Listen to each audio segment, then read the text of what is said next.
The sound was a frantic, fluttering rhythm, like a hummingbird trapped in a jar. It was the most beautiful sound Edith Merritt had ever heard. There it is, 160 beats per minute, a strong, healthy heartbeat, Dr. Chen said, smiling as she guided the ultrasound wand over Edith's still flat stomach. Tears pricked Edith's eyes. This tiny, fluttering life was real. It was hers and Robert's. She couldn't wait to surprise him, to see the impenetrable facade of Robert Monaghan, the real estate titan, crack into the joyful grin of a father-to-be. She clutched the grainy thermal paper printout like a winning lottery ticket, unaware that in less than an hour it would feel like an obituary for the life she thought she had. The lobby of Monaghan Properties was designed to intimidate. Soaring ceilings of glass and steel, floors of polished black granite that reflected your insignificance back at you, and a quiet, reverent hush that spoke of serious money being moved.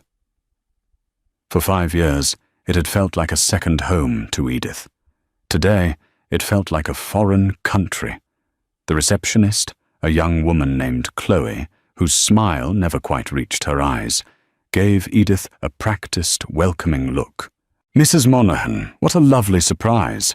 Mr. Monaghan isn't expecting you." "I know," Edith beamed, holding her purse a little tighter. The precious ultrasound photo was tucked safely inside.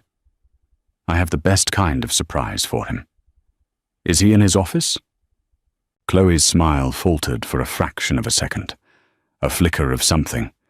Panic crossed her face before the corporate mask snapped back into place.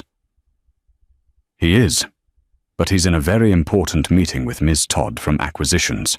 He left strict instructions not to be disturbed. Tonya Todd." The name was familiar. Young, sharp, aggressive.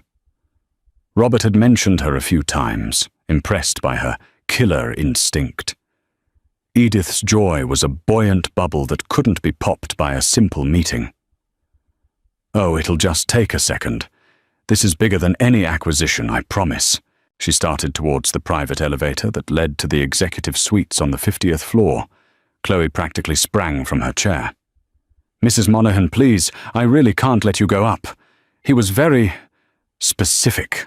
The unusual urgency in the young woman's voice finally registered. A tiny, cold prickle of unease started in Edith's gut. For 5 years, she'd had unfettered access. She was the wife, the future mother of his heir, the woman Robert called his North Star. Why was she being blocked like a common sales rep? "Chloe, it's fine," Edith said, her voice a little cooler now. "I'm his wife. I'll take full responsibility." She pressed the elevator button. Her reflection, a soft, elegant woman in a cream-colored cashmere dress, a stark contrast to the hard angles of the lobby. The elevator ride was silent, a smooth, swift ascent that normally felt like a thrill. Today, with every floor they passed, the cold prickle in her stomach grew into a knot of dread. Why had Chloe been so desperate to stop her? The 50th floor landing was silent. Robert's personal assistant, a stern, older woman who had been with him for decades, wasn't at her desk. Strange. The double doors to his corner office were slightly ajar. Edith could hear faint sounds from within. Not the booming cadence of Robert's negotiating voice, but a low murmur and a soft, feminine laugh. Her heart began to beat a frantic rhythm of its own, a sick counterpoint to the healthy flutter of her babies. She pushed the heavy oak door open. The office was a masterpiece of corporate power. A wall of floor-to-ceiling windows offered a god's-eye view of Manhattan. A massive mahogany desk stood empty. Her eyes were drawn to the plush leather sofa in the corner, and there they were. Robert Monaghan, her husband of 5 years, the man who held her hand through 2 miscarriages and promised her the world, was not in a meeting. He was leaning over Tonya Todd, his hand tangled in her sleek, dark hair. Her blouse was unbuttoned, his tie was loosened, and they were locked in a passionate, ravenous kiss. It wasn't a clumsy, drunken mistake. It was practiced, intimate.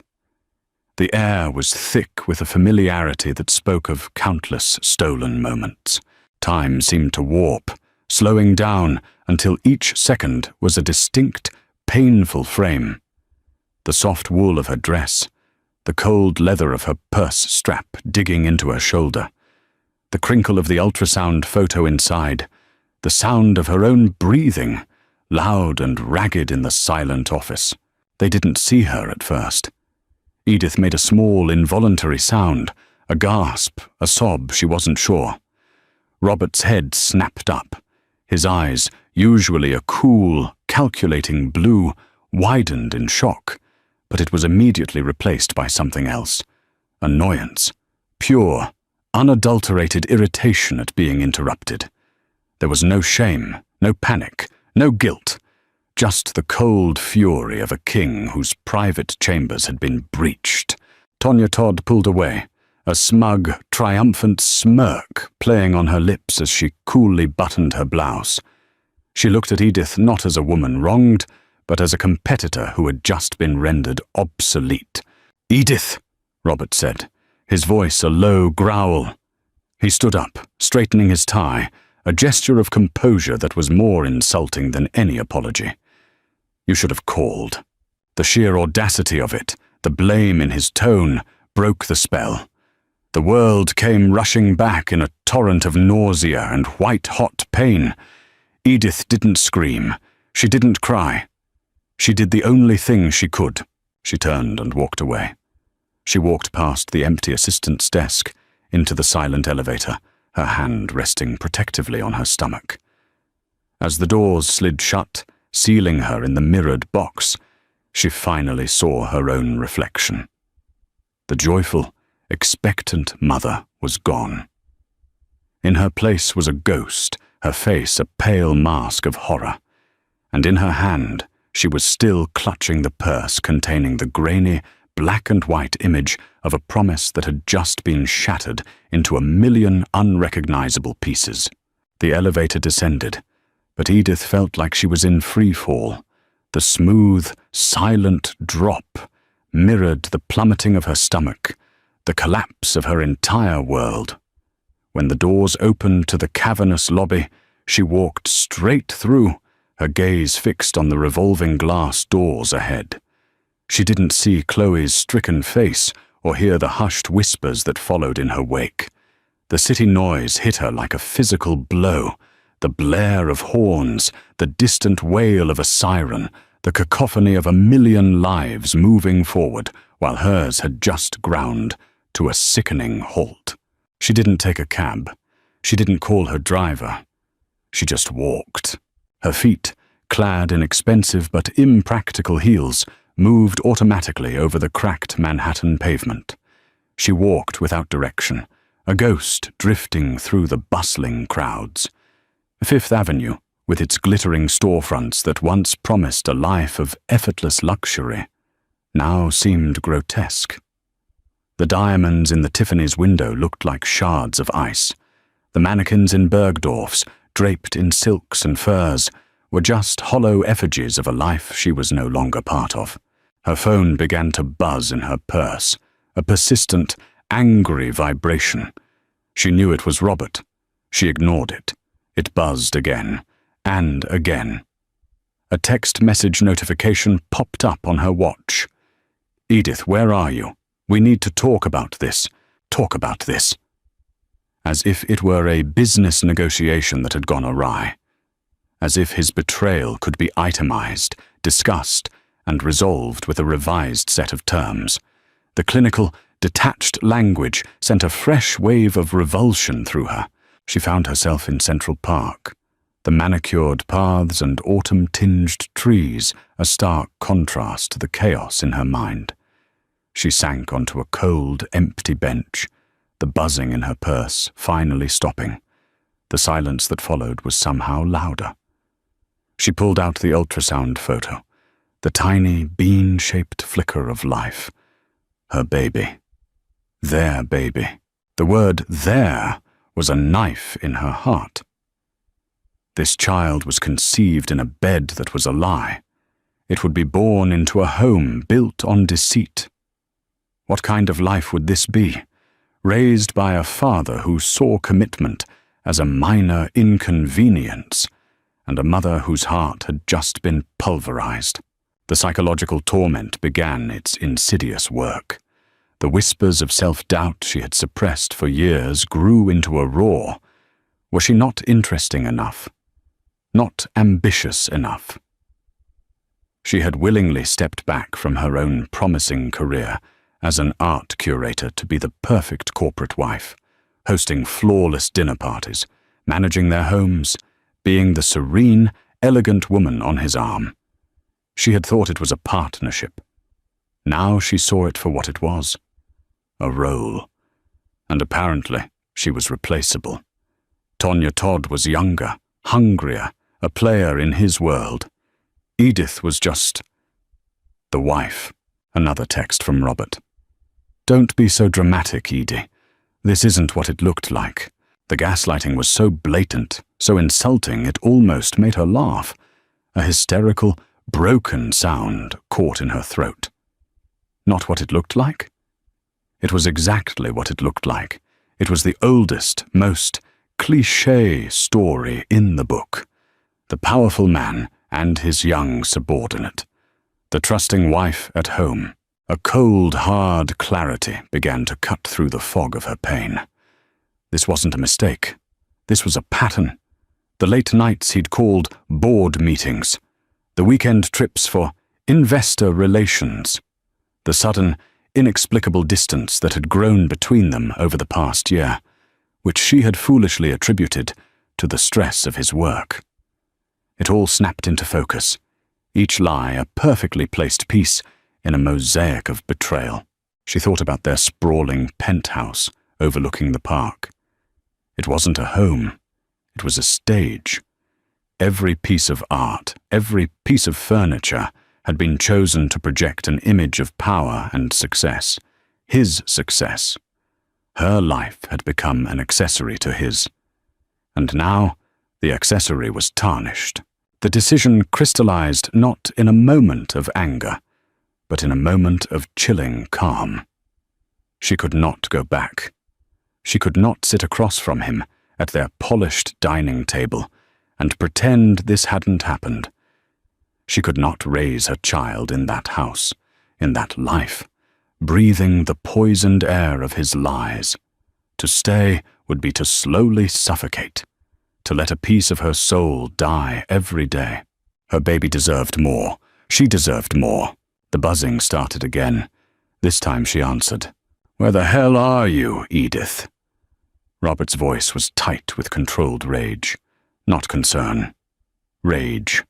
The rage of a man who had lost control of the narrative. Edith looked up at the indifferent sky. Her own voice, when it came, was unrecognizable. It was quiet, steady, and hollowed out. "I'm leaving you, Robert." There was a stunned silence on the other end. "Don't be ridiculous, you're upset. Come home and we'll sort this out." "There is nothing to sort out," she said, the words feeling like stones in her mouth. "I saw you. I saw the truth. It's over. You're pregnant with my child, Edith. You're not going anywhere." The possessiveness in his tone, the way he said, "my child," sealed it. "You're wrong," she whispered, more to herself than to him. She ended the call, blocking his number without a second thought. She stood up from the bench, her movements stiff. The long walk wasn't over. She wasn't walking home. She was walking away from it. She had no plan, no money of her own to speak of. Everything was tied up in his name, in their joint accounts. She was pregnant, alone, and adrift in a city of 8 million people. But for the first time in years, she felt a flicker of something that wasn't borrowed from Robert's success. It was a terrifying, fragile thing. It was her own agency. She took out her phone one last time and scrolled through her contacts, past the society friends and business acquaintances, until she found a name she hadn't called in years. A lifeline to a life before Robert. Her finger hovered over the screen, then pressed down. "Keith," she said, her voice finally breaking. "It's Edith. Edith Merritt. I need your help." Keith Witherspoon's law office was the antithesis of Robert's world. Located in a pre-war building in Brooklyn, it was a space of controlled chaos. Bookshelves overflowed with legal texts. Stacks of case files covered most flat surfaces, and the air smelled of old paper and strong coffee.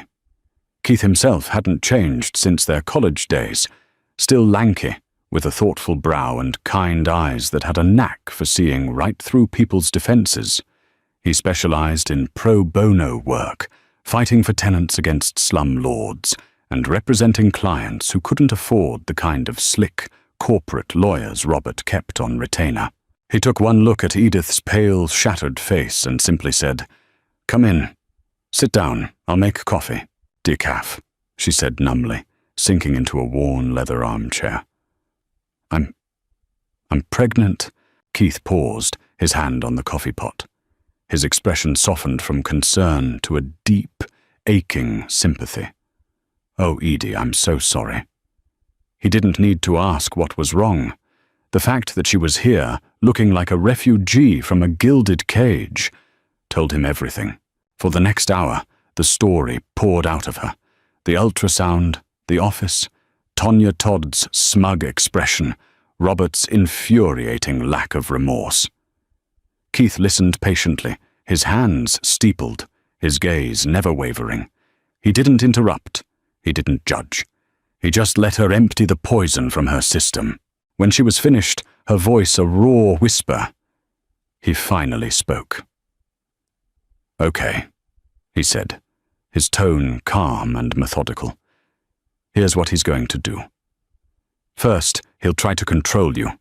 He's already started with the calls and texts. When that doesn't work, he'll try to buy you, offering a generous settlement with a rock-solid NDA. When you refuse that, he'll threaten you.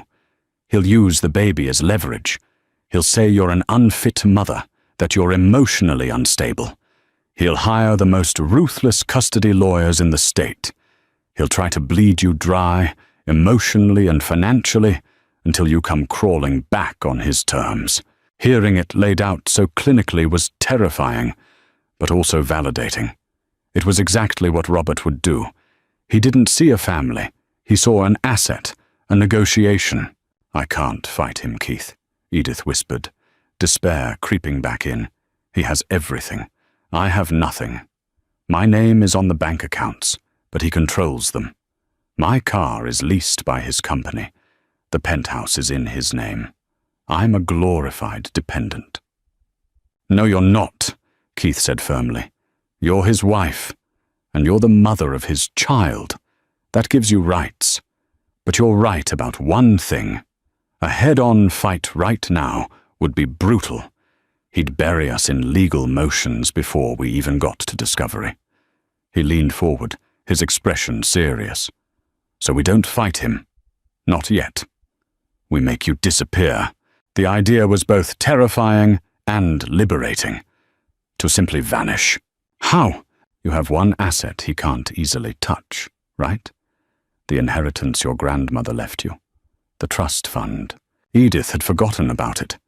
It wasn't a huge amount by Monaghan standards. A little over $100,000 from her grandmother. A fiercely independent woman who had insisted the trust be set up solely in Edith's maiden name, Merritt, as walking away money, just in case. At the time, Edith had laughed. Now, it felt like a lifeline from beyond the grave. "We'll have to be smart about it," Keith continued, already sketching notes on a legal pad. "We liquidate it quietly. No big transfers. We'll move it through a series of accounts. I'll help you establish a new identity.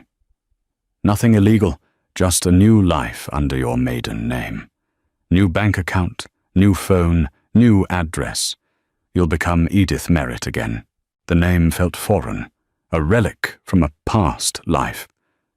But saying it, even in her mind, felt like taking a breath of fresh air. Meanwhile, from the 50th floor of his glass tower, Robert Monaghan was discovering the limits of his power. His calls went to voicemail. His texts were undelivered.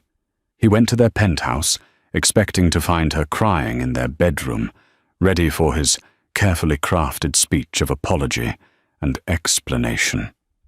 He found the apartment empty. Her closet was untouched, her jewelry box full. But her passport was gone, along with a small, sentimental box of her mother's things. His initial annoyance curdled into a cold fury. This wasn't part of the script. Edith was supposed to be emotional, malleable. This silent, decisive action was something new. It was defiance. And Robert Monaghan didn't tolerate defiance. He did exactly what Keith predicted. He called his head of security, a former NYPD detective with a network of contacts. "Find my wife," he commanded. "She's pregnant and emotionally distraught. I'm worried about her." He framed it as concern, but it was a directive for retrieval. He wanted his property back. For the next 48 hours, Keith and Edith moved quickly. While Robert's men were checking airports and credit card statements tied to Edith Monaghan, Keith was setting up a new life for Edith Merritt. They found a small cottage for rent in a quiet, forgotten town in the Berkshires of western Massachusetts, a place of rolling hills, sleepy main streets, and spotty cell service. It was the last place anyone would look for the wife of a Manhattan millionaire. On the third day, Edith walked out of Keith's office with a prepaid burner phone, a debit card for a new bank account funded with her grandmother's money, and a map. She wore jeans, a simple sweater, and a baseball cap, a uniform of anonymity. She looked nothing like the woman in the cashmere dress. "Are you sure about this, Edie?" Keith asked, his eyes filled with worry. "I'm terrified," she admitted. "But I'm more terrified of staying. He won't be looking for Edith Merritt. He's looking for Mrs. Monaghan, and she doesn't exist anymore." She took a bus from Port Authority, the grimy, bustling station a world away from the private cars and pristine lobbies she was used to.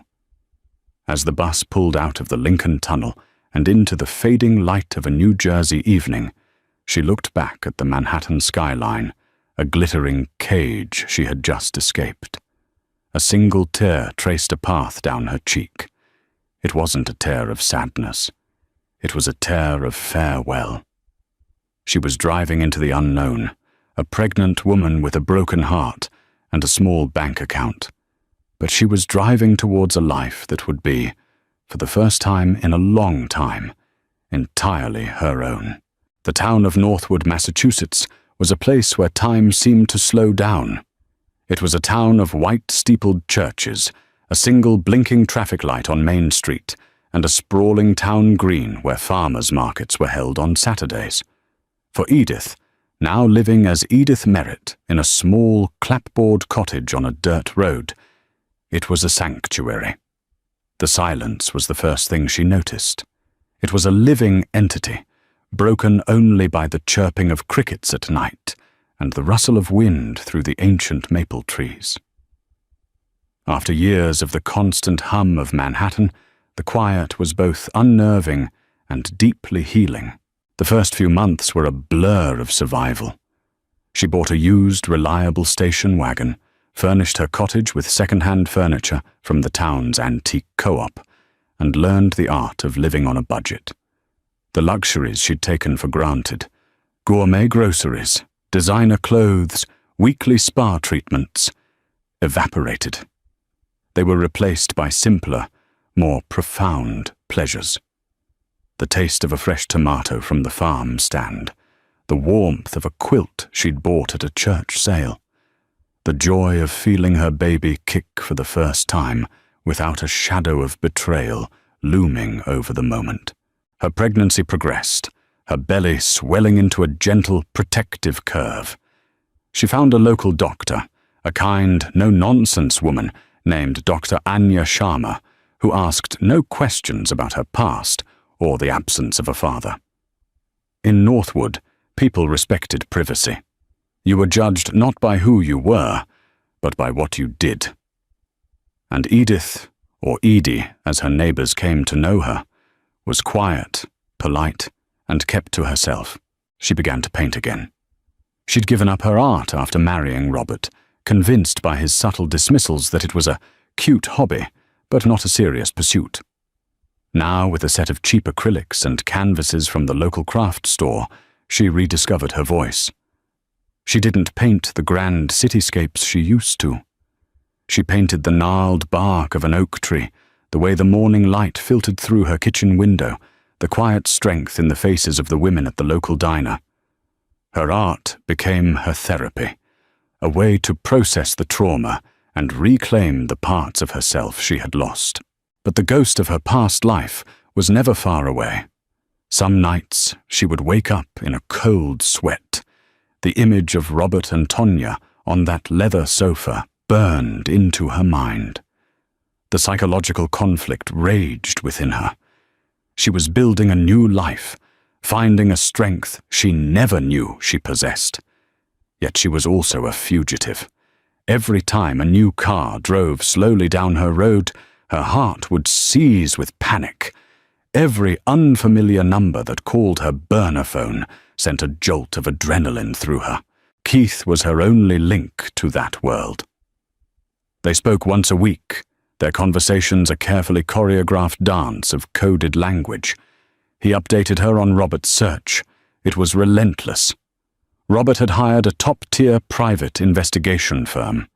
They had flagged her dental records, put alerts on her social security number, and interviewed every friend and acquaintance she had. "He's furious, Edie," Keith told her one evening, his voice grim. "It's not about love or reconciliation anymore.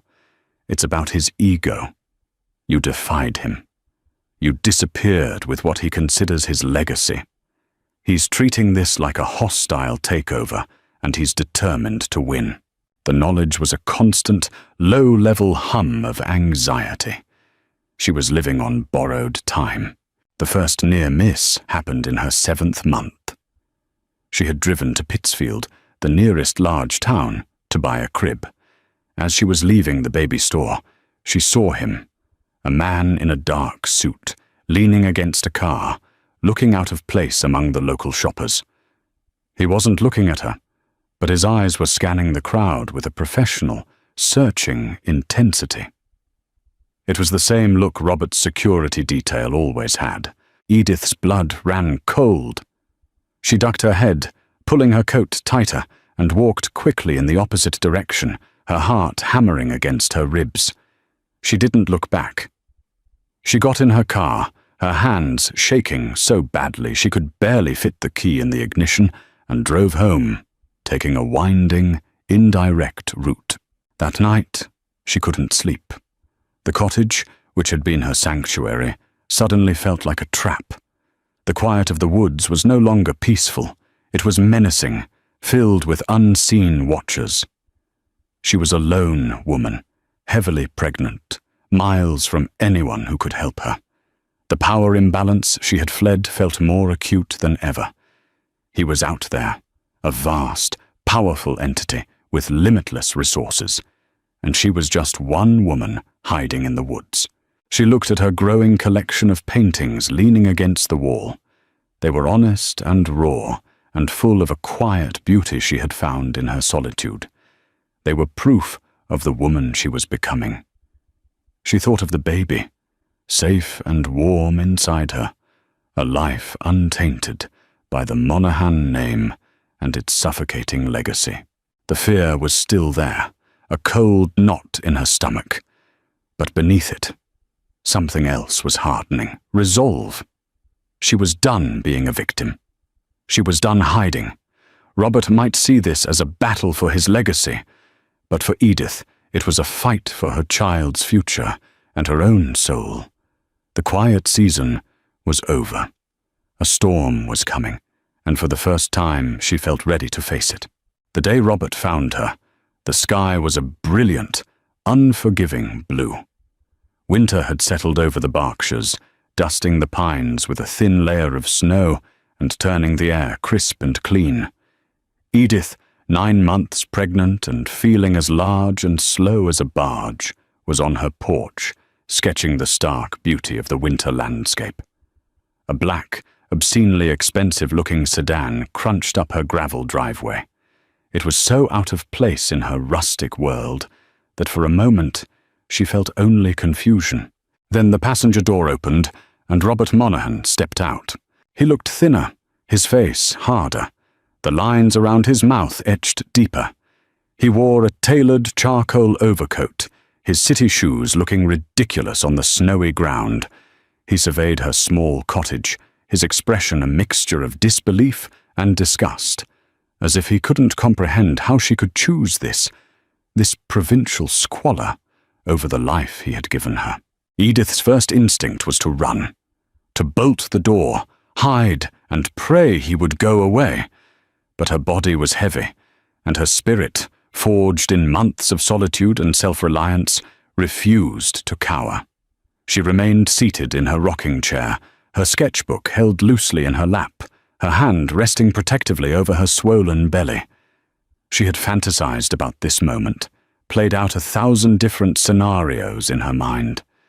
Now that it was here, a strange, chilling calm settled over her. This was not his boardroom. This was not his office. This was her home. "Edith," he said. It wasn't a question, but a statement of acquisition. He had found his missing property. "Robert," she replied, her voice even. "You're trespassing." A flicker of surprise crossed his face. He was expecting tears, recriminations, a dramatic scene. He was not prepared for this quiet, unshakable composure. "I've been looking for you for 6 months," he said, taking a step closer. "I was worried sick." The lie was so bald-faced, so insulting, it didn't even sting. "No, you weren't," she said, her gaze unwavering. "You were angry that you lost control. Don't pretend this is about anything else."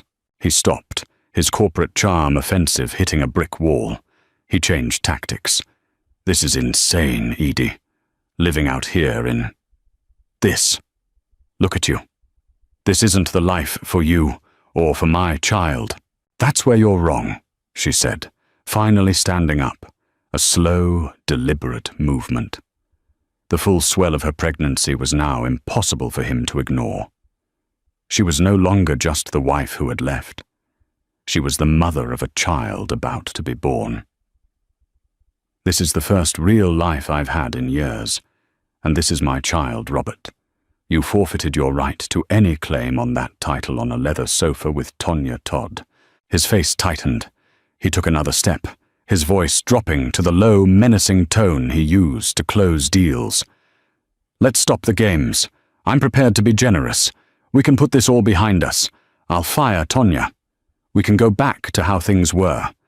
You'll come back to New York, have the baby at the best hospital with the best doctors. I'll buy you anything you want. A new apartment, a house in the Hamptons, just name it." It was his ultimate move, the transaction. Everything and everyone had a price.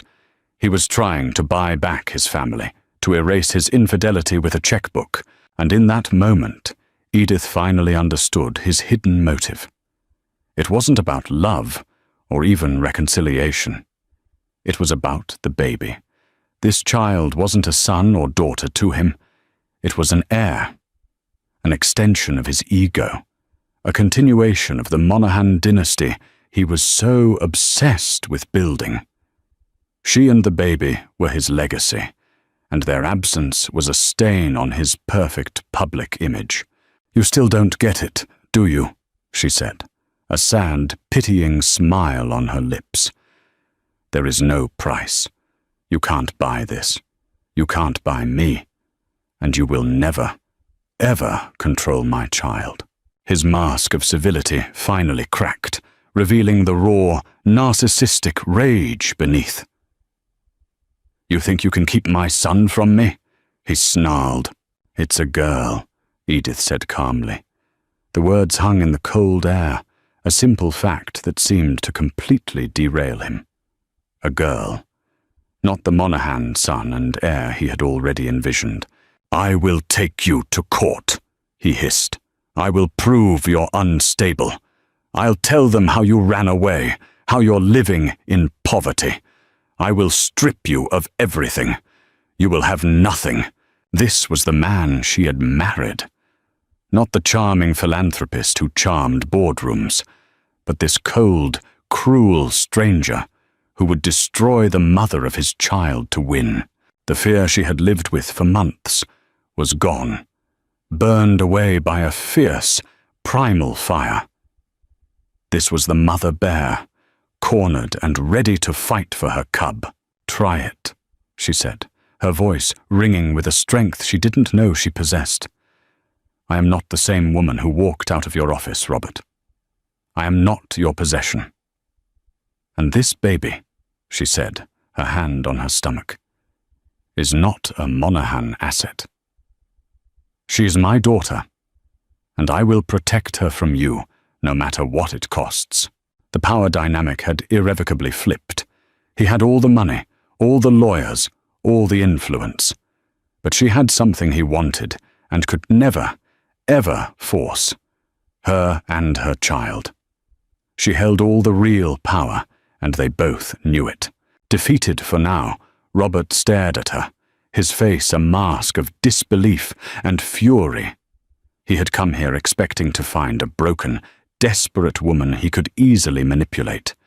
He had found a queen in her own right, ruling over a tiny, humble kingdom he could never conquer. Without another word, he turned, got back in his black sedan, and drove away, leaving tracks in the snow and a cloud of exhaust in the clean mountain air. Edith stood on the porch, watching until he was gone, her hand never leaving her belly. She had won the battle, but she knew the war was just beginning. Robert's departure did not bring peace. It brought the cold, calculated fury of a thwarted king. Within a week, the first legal papers arrived, delivered by a bewildered local courier. It was a petition for emergency custody, a document filled with vicious, fabricated claims. It painted Edith as an emotionally volatile and mentally unstable woman who had recklessly endangered her unborn child by fleeing and living in unsuitable conditions. Robert's legal team, the best and most ruthless money could buy, had officially declared war. Edith, however, was ready. The moment Robert's car had disappeared down her road, she had called Keith. "He found me," she'd said, her voice steady. "The war is here." Keith, true to his word, had been preparing. He had already connected Edith with a sharp, formidable family law attorney in Massachusetts, a woman named Maria Sanchez, who had a reputation for fighting for the underdog. Together, they launched a counter-offensive. Before Robert could serve his papers, they filed for divorce in Massachusetts court, citing adultery. They attached a sworn affidavit from Edith, detailing the events in his office, along with a request for a restraining order. They were not just defending, they were attacking. The next few weeks were a blur of legal maneuvers, frantic phone calls, and mounting anxiety. Robert's lawyers tried to move the case to New York, where his influence was greater. Maria fought them at every turn, arguing that Edith was a legal resident of Massachusetts. The stress was immense, and Edith felt the weight of it every day. Her due date was approaching, and the prospect of giving birth while embroiled in a brutal legal battle was terrifying. Her redemption was not a single, dramatic moment, but a slow, daily grind. It was choosing to eat a healthy meal for the baby when all she wanted to do was curl up in despair. It was taking her prenatal vitamins, going for walks in the cold air, and forcing herself to paint, even when her hands shook. Her redemption was in her quiet, relentless refusal to be broken. The women of Northwood, who had once been polite strangers, became her silent support system. They would leave casseroles on her porch, offer to drive her to appointments, and give her nods of encouragement at the post office, sensing a struggle without needing to know the details. 1 week before her due date, a sharp, intense pain shot through her back. The baby was coming. In a panic, she called her neighbor, an older woman named Carol, who drove her to the small community hospital in Pittsfield. The labor was long and difficult, a physical manifestation of the emotional battle she had been waging. Through the waves of pain, she focused on a single point: the face of the child she was fighting for. After 14 hours, at 3:17 in the morning, her daughter was born.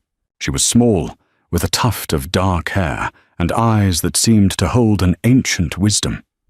As the nurse placed the warm, wailing bundle on her chest, Edith felt a wave of love so powerful, so absolute, it washed away all the fear and pain. She had done it. She had brought this perfect, innocent life into the world, safe and sound. She named her Grace. 2 days later, back in her cottage, Keith called. His voice was different. "He's dropping the custody suit, Edie." Edith was stunned. "What? Why? It doesn't make sense. He was playing to win." "His father got involved," Keith explained. The old man. Apparently, he read the details in our filing. The stuff about Tonya Todd, the blatant adultery. He's old school. He doesn't mind his son being a shark in business. But this kind of public, messy scandal, dragging a pregnant wife through the mud, it was a bridge too far. He sees it as a stain on the Monaghan name. He ordered Robert to stand down. It was an anticlimactic, almost absurd end to the war. Not a victory in court, not a change of heart, but a business decision made by the family patriarch to protect the brand. A week later, a final package arrived from Robert's new lawyers. It was a divorce settlement. It was cold, transactional, and brutally simple. He relinquished all parental rights to Grace. In exchange for his name being kept off the birth certificate and a permanent non-disclosure agreement from Edith, a trust fund would be established for the child's education and welfare. He would provide financial support from a distance, but he wanted no part in her life. There was no letter, no apology, no final word. For Robert, the battle was lost, the asset written off. His redemption, if it could be called that, was not in finding his humanity, but in cutting his losses. He chose his name, his legacy, his empire over his own daughter. Edith sat at her simple kitchen table, the legal documents spread out before her, and signed her name, Edith Merritt. She looked over at Grace, sleeping peacefully in her bassinet, and felt not sadness, but a profound sense of relief. Grace would grow up without a powerful, wealthy father, but she would also grow up free from his corrosive influence, his conditional love, and the weight of his name. She would grow up in a small cottage, surrounded by the quiet of the woods and the love of a mother who had fought a dragon for her. And that, Edith knew, was a victory beyond measure. 5 years later, the Northwood cottage was no longer a hideout. It was a home. The walls were covered in paintings, vibrant, expressive canvases that pulsed with color and life. Sunlight streamed through the windows, illuminating dust motes dancing in the air and falling across the honey-colored wooden floors. The scent of turpentine and freshly brewed coffee hung in the air, a perfume of peace and productivity. Edith Merritt was no longer a refugee. She was one of the Berkshire's most sought-after artists. Her work, which began as a quiet form of therapy, had been discovered by a gallery owner from a nearby town. Her paintings, with their raw emotional honesty and quiet strength, resonated with people. She wasn't wealthy by Monaghan standards, but she was successful. She owned her cottage, her car, and her life. She was free. Her greatest masterpiece, however, was not on canvas. It was a little girl with a wild mane of dark hair and her mother's determined eyes, currently sitting at a small table on the porch, diligently painting a picture of a purple squirrel. "Mommy, look!" Grace called, holding up her creation. "He's a special squirrel." "He's beautiful, sweetie," Edith said, coming outside to kneel beside her. "Absolutely perfect." Grace beamed, a smile that could light up the darkest corners of the world. She was a happy, resilient child, full of laughter and a fierce love for her mother. She knew nothing of the glass tower in Manhattan, of the man whose DNA she shared, but whose name she would never carry. Her world was this cottage, these woods, and the unwavering certainty of her mother's love. Keith Witherspoon remained a constant in their lives. He visited every few months, transforming from a serious Brooklyn lawyer into Uncle Keith, the man who gave the best piggyback rides and always brought the tastiest bagels. He was their family, a bond forged not by blood, but by loyalty and kindness in a time of crisis.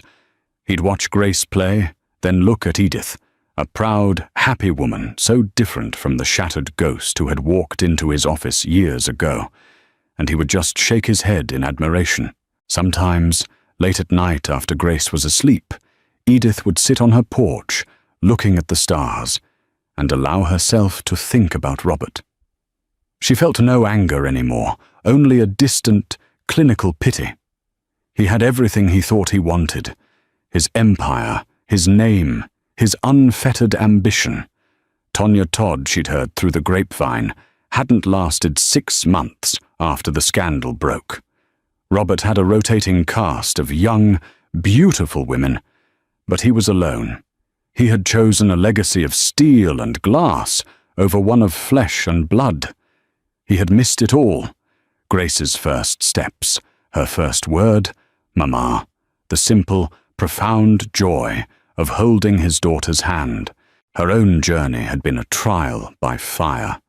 The betrayal had nearly destroyed her, but like a forest after a wildfire, new life had grown from the ashes, stronger and more vibrant than before. The pain had been a crucible, melting away the frivolous, superficial parts of her life and leaving only what was real and true: her strength, her art, and her daughter. She had walked away from a millionaire's fortune, but she had found a wealth far greater. She had found herself. Looking at Grace, so full of life and untainted joy, Edith knew she wouldn't change a thing. Every tear, every moment of fear had been a step on the path that led her here, to this perfect, quiet, beautiful life. A life of her own making. A portrait of Grace.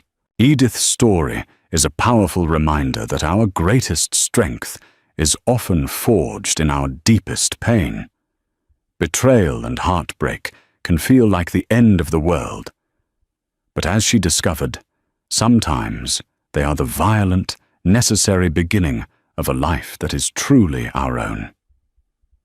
She walked away from wealth and power to find something far more valuable: her own voice, her own worth, and the unconditional love of her child. Her journey from a shattered wife to a resilient, thriving artist shows us that it's never too late to reclaim your life, to choose freedom over a gilded cage, and to build a future on the solid ground of self-respect. What did you think of Edith's incredible transformation? Have you ever had to make a difficult choice to protect your own peace and future? Share your thoughts and similar experiences in the comments below. Your story could be the inspiration someone else needs to see today. Don't forget to like this video if it moved you, share it with someone who needs to hear this message, and subscribe for more real-life stories of strength and redemption. Victoria Chen Morrison stood outside the gleaming entrance of Bergdorf Goodman, her hand instinctively protecting her 38-week pregnant belly as Manhattan's October wind whipped around her. The designer shopping bags rustled as affluent women hurried past, their heels clicking against the pristine sidewalk, like a staccato rhythm of privilege and power. "Victoria, stop being so dramatic. It was just a tiny push," Marcus Morrison said, his voice carrying that familiar condescending tone that made her stomach clench with more than just pregnancy discomfort. Her millionaire ex-husband, though he wasn't her ex yet, that would come later, towered over her with his 6'2" frame. His perfectly tailored charcoal suit making him look every inch the successful tech executive he'd spent 20 years becoming. His dark hair was styled with the precision of a man who spent more on monthly grooming than most families spent on groceries. "Marcus, I need to ask you about something," Victoria began, her voice soft but determined. At 39, she had learned to measure her words carefully around him, but today felt different. Maybe it was the hormones, or maybe it was the growing realization that their daughter would be born into this dynamic unless something changed. "Make it quick. The car is waiting," he replied, checking his Apple Watch with the impatience of someone who believed his time was worth more than everyone else's. Victoria pulled out her phone, the screen displaying their joint bank account. Her hands trembled slightly as she showed him the balance. "$20,000 is missing from our emergency fund. The money I saved from my freelance projects." Marcus's jaw tightened, a telltale sign that his controlled facade was beginning to crack.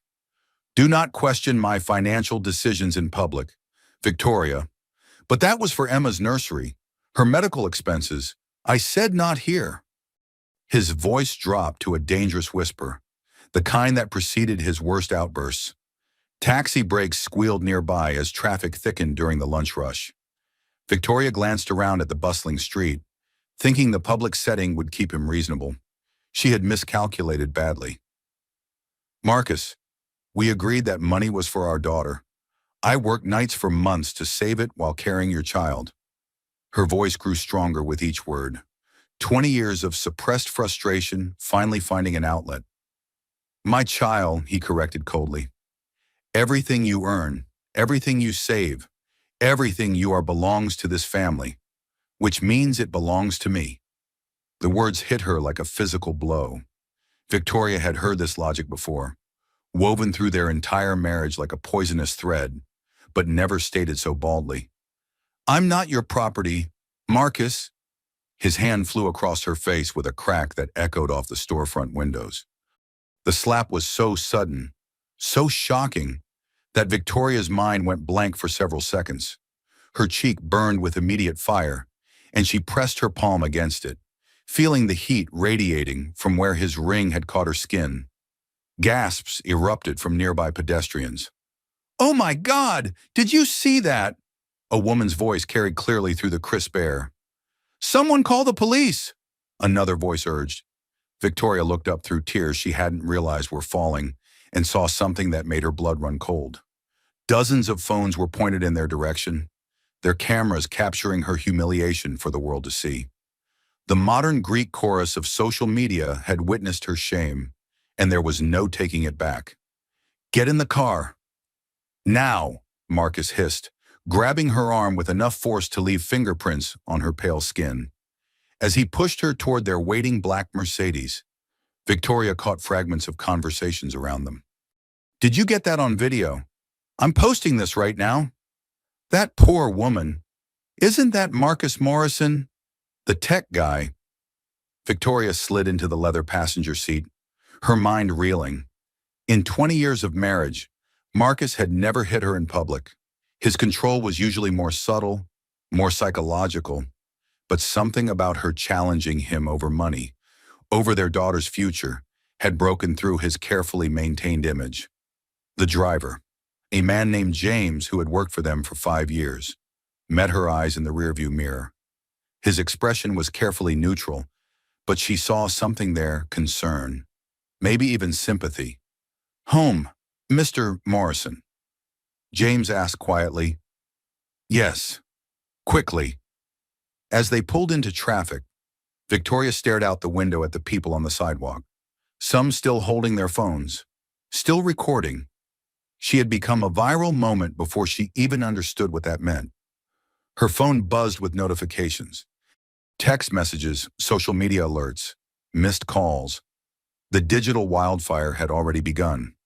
Marcus was on his phone immediately, his voice sharp and efficient. "David, we have a situation. I need you to handle some damage control immediately." Victoria listened to her husband, the father of her unborn child, discuss her humiliation like a business problem to be solved. She realized with crystal clarity that she wasn't his wife in this moment. She was a liability to be managed. Her hand moved to her belly, where Emma was moving restlessly, as if sensing her mother's distress. "I'm sorry, baby girl," she whispered so quietly that only her daughter could hear. "Mama's going to figure this out." But as their car climbed toward their Upper East Side penthouse, Victoria had no idea that in just a few hours, the video of her public humiliation would be viewed by millions of people around the world. She had no idea that her moment of greatest vulnerability would become the catalyst for finding her voice. All she knew was that something fundamental had shifted. The perfect marriage facade they had maintained for 2 decades had cracked as publicly and dramatically as the sound of his hand against her face. And there was no going back. 3 hours earlier, Victoria had woken up believing her biggest worry was choosing between Emma Rose and Emma Grace for their daughter's middle name. The morning sunlight streamed through the floor-to-ceiling windows of their penthouse, casting geometric patterns across the pristine, white marble floors that Marcus had chosen without consulting her. She had stood in their walk-in closet, a space larger than most people's bedrooms, surrounded by clothes that Marcus approved of. Her own style had been gradually edited out over the years, replaced by his vision of what a successful man's wife should look like. "You should wear the blue dress today. Victoria, the navy one. It photographs better," Marcus had called from their bedroom, where he was scrolling through financial reports on his tablet. Victoria fingered the floral dress she had been drawn to, a soft pink that reminded her of her mother's garden. "I was thinking maybe the floral pattern. It's such a beautiful fall day." "The blue dress, Victoria." The tone brooked no argument. Victoria had learned over 20 years of marriage to recognize the subtle inflections that meant Marcus had made a decision that wouldn't be changed. She pulled the navy dress from its hanger, noting how it hung loose around her pregnant belly, making her look more like a corporate wife than an expectant mother. As she dressed, Victoria caught sight of herself in the full-length mirror. At 39, she was still beautiful, but it was a carefully maintained beauty that required constant vigilance. Weekly appointments, monthly treatments, quarterly procedures, all overseen by Marcus's preferences. "When did I stop recognizing myself?" she had whispered to her reflection. "Did you say something?" Marcus appeared behind her, already dressed in his $1,000 suit, his reflection commanding even more space in the mirror than hers. "Just talking to Emma," she lied smoothly, a skill she had perfected over their marriage. Marcus placed his hands on her shoulders, and she saw them in the mirror, the perfect successful couple. His smile was practiced, camera ready. "Our daughter is going to have everything. Victoria. The best schools, the best opportunities, the best life money can buy." Victoria nodded, but something cold settled in her stomach. "What about the best parents?" "She'll have that too. A father who can provide for her, and a mother who knows how to support that success." The words hung in the air between them like a contract she didn't remember signing. Breakfast was served by their housekeeper, Maria, who had worked for them for 8 years and spoke mostly to Victoria in Spanish, a small rebellion that Marcus tolerated because Maria's work was impeccable. "Señora, you look tired," Maria said quietly as she placed fresh fruit and whole-grain toast in front of Victoria. "Just pregnancy fatigue," Victoria replied, but Maria's concerned eyes suggested she saw more than exhaustion. Marcus was absorbed in his phone, fielding calls and messages from his various business ventures. His tech company was preparing for a massive IPO that would increase their net worth by hundreds of millions. Victoria used to be excited by his success, but now it felt like another wall being built around their life. "I was thinking about the nursery today," Victoria said during a lull in his phone activity. "Maybe we could finish setting it up this weekend. I hired a decorator for that. She'll handle everything according to the specifications I gave her. But I'd like to be involved. She's my daughter too." Marcus looked up from his phone, his expression patient but condescending. "Victoria, You're emotional right now. Pregnancy hormones affect judgment. It's better if professionals handle the important decisions. The phrase pregnancy hormones had become his catch-all explanation for any opinion she expressed that differed from his. Victoria felt the familiar doubt creep in. Was she being unreasonable? Was her desire to decorate her own daughter's nursery really just hormonal irrationality? But then Emma kicked, a strong movement that reminded Victoria of her own agency in this pregnancy. I want to choose some things for her room. Marcus, even if it's just the mobile above her crib. He studied her for a long moment, then smiled indulgently. Of course, sweetheart. You can choose the mobile. It was a small victory, but Victoria felt a spark of something she hadn't experienced in years, successful advocacy for what she wanted. After Marcus left for his office, Victoria found herself alone with her thoughts and her growing anxiety about their financial future. She loved Marcus, had built her entire adult life around supporting his dreams. But lately, she felt like she was disappearing piece by piece. Her phone buzzed with a text from her sister Sarah. How are you feeling today? Honey, any signs of labor? Victoria stared at the message, realizing she hadn't spoken to Sarah in 2 weeks. Marcus didn't explicitly forbid her relationships with her family, but he had a way of scheduling conflicts and creating obligations that made maintaining friendships increasingly difficult. She typed back, still pregnant, miss talking to you. Sarah's response came immediately, want to meet for lunch, just the two of us. Victoria looked around their empty penthouse, filled with beautiful things that felt more like museum pieces than belongings. I'd love that, but Marcus has plans for us today. What plans, Victoria realized she didn't actually know. Marcus had simply told her to be ready to go out after lunch, and she had accepted it without question. Actually, let me check with him, she typed, then immediately deleted the message. Why did she need permission to have lunch with her sister? A new message appeared. I'll be at Cafe Luna at 1 p.m. Hope to see you there. Victoria stared at the message for several minutes, then made a decision that felt both thrilling and terrifying. She typed, see you at 1. As she prepared to leave the penthouse, Victoria caught sight of herself in the hallway mirror again. But this time, instead of seeing Marcus's carefully curated version of a successful wife, she saw glimpses of the woman she used to be, someone who made decisions, who had opinions, who existed independently of her husband's preferences. The feeling was intoxicating and dangerous.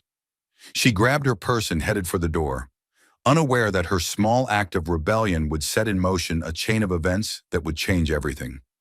The mobile banking app on her phone would soon reveal a devastating truth, and her confrontation with Marcus about missing money would unfold in front of cameras that would broadcast her humiliation to the world. But in that moment, walking toward lunch with her sister, Victoria felt something she hadn't experienced in years, the possibility of choosing her own path. By the time Victoria and Marcus reached their penthouse, the video had already been viewed 50,000 times. The elevator ride to the 40th floor felt endless, with Marcus making rapid-fire phone calls while Victoria pressed a bag of ice against her swollen cheek. David, I need a full crisis management team assembled within the hour, Marcus barked into his phone. And get Jennifer Walsh on the line. We need legal counsel immediately. Victoria watched the numbers climb on the elevator display, each floor taking her further from the woman who had stood up to her husband on a public street. The adrenaline was wearing off, replaced by a familiar fog of doubt and self-recrimination. Their penthouse door opened to reveal Maria hovering anxiously in the foyer. Her eyes widened when she saw Victoria's bruised face. Dios mío, Señora Victoria, Maria whispered, rushing forward with genuine concern. It's nothing, Maria, Victoria said automatically, but her voice cracked on the words. Marcus brushed past both women. Maria, we need privacy. Take the rest of the day off. But Señora Victoria needs privacy, Marcus repeated firmly. We'll call if we need anything. After Maria left reluctantly, gathering her coat and purse while shooting worried glances at Victoria, Marcus began pacing their living room like a caged predator. His phone rang constantly: business partners, board members, his mother, his publicist. Victoria lowered herself carefully onto their white leather sofa, her pregnant body aching from stress and shock. She pulled out her own phone with trembling fingers and opened social media for the first time in months. The video was everywhere. Multiple angles of the slap, taken by different bystanders, had been compiled into a devastating montage. Some versions included slow-motion replays. Others focused on her face after the impact, capturing her shock and pain in brutal clarity. The comments were a battlefield. That poor woman. Someone needs to help her. Typical rich man thinking he owns his wife. She must have done something to deserve it. Why didn't anyone intervene? This is why I carry pepper spray. Pregnant women are so emotional. He probably just snapped. The hashtag pregnant wife slapped was trending nationally. Victoria's private humiliation had become public entertainment, dissected by strangers who felt entitled to judge her marriage, her choices, her worth as a human being.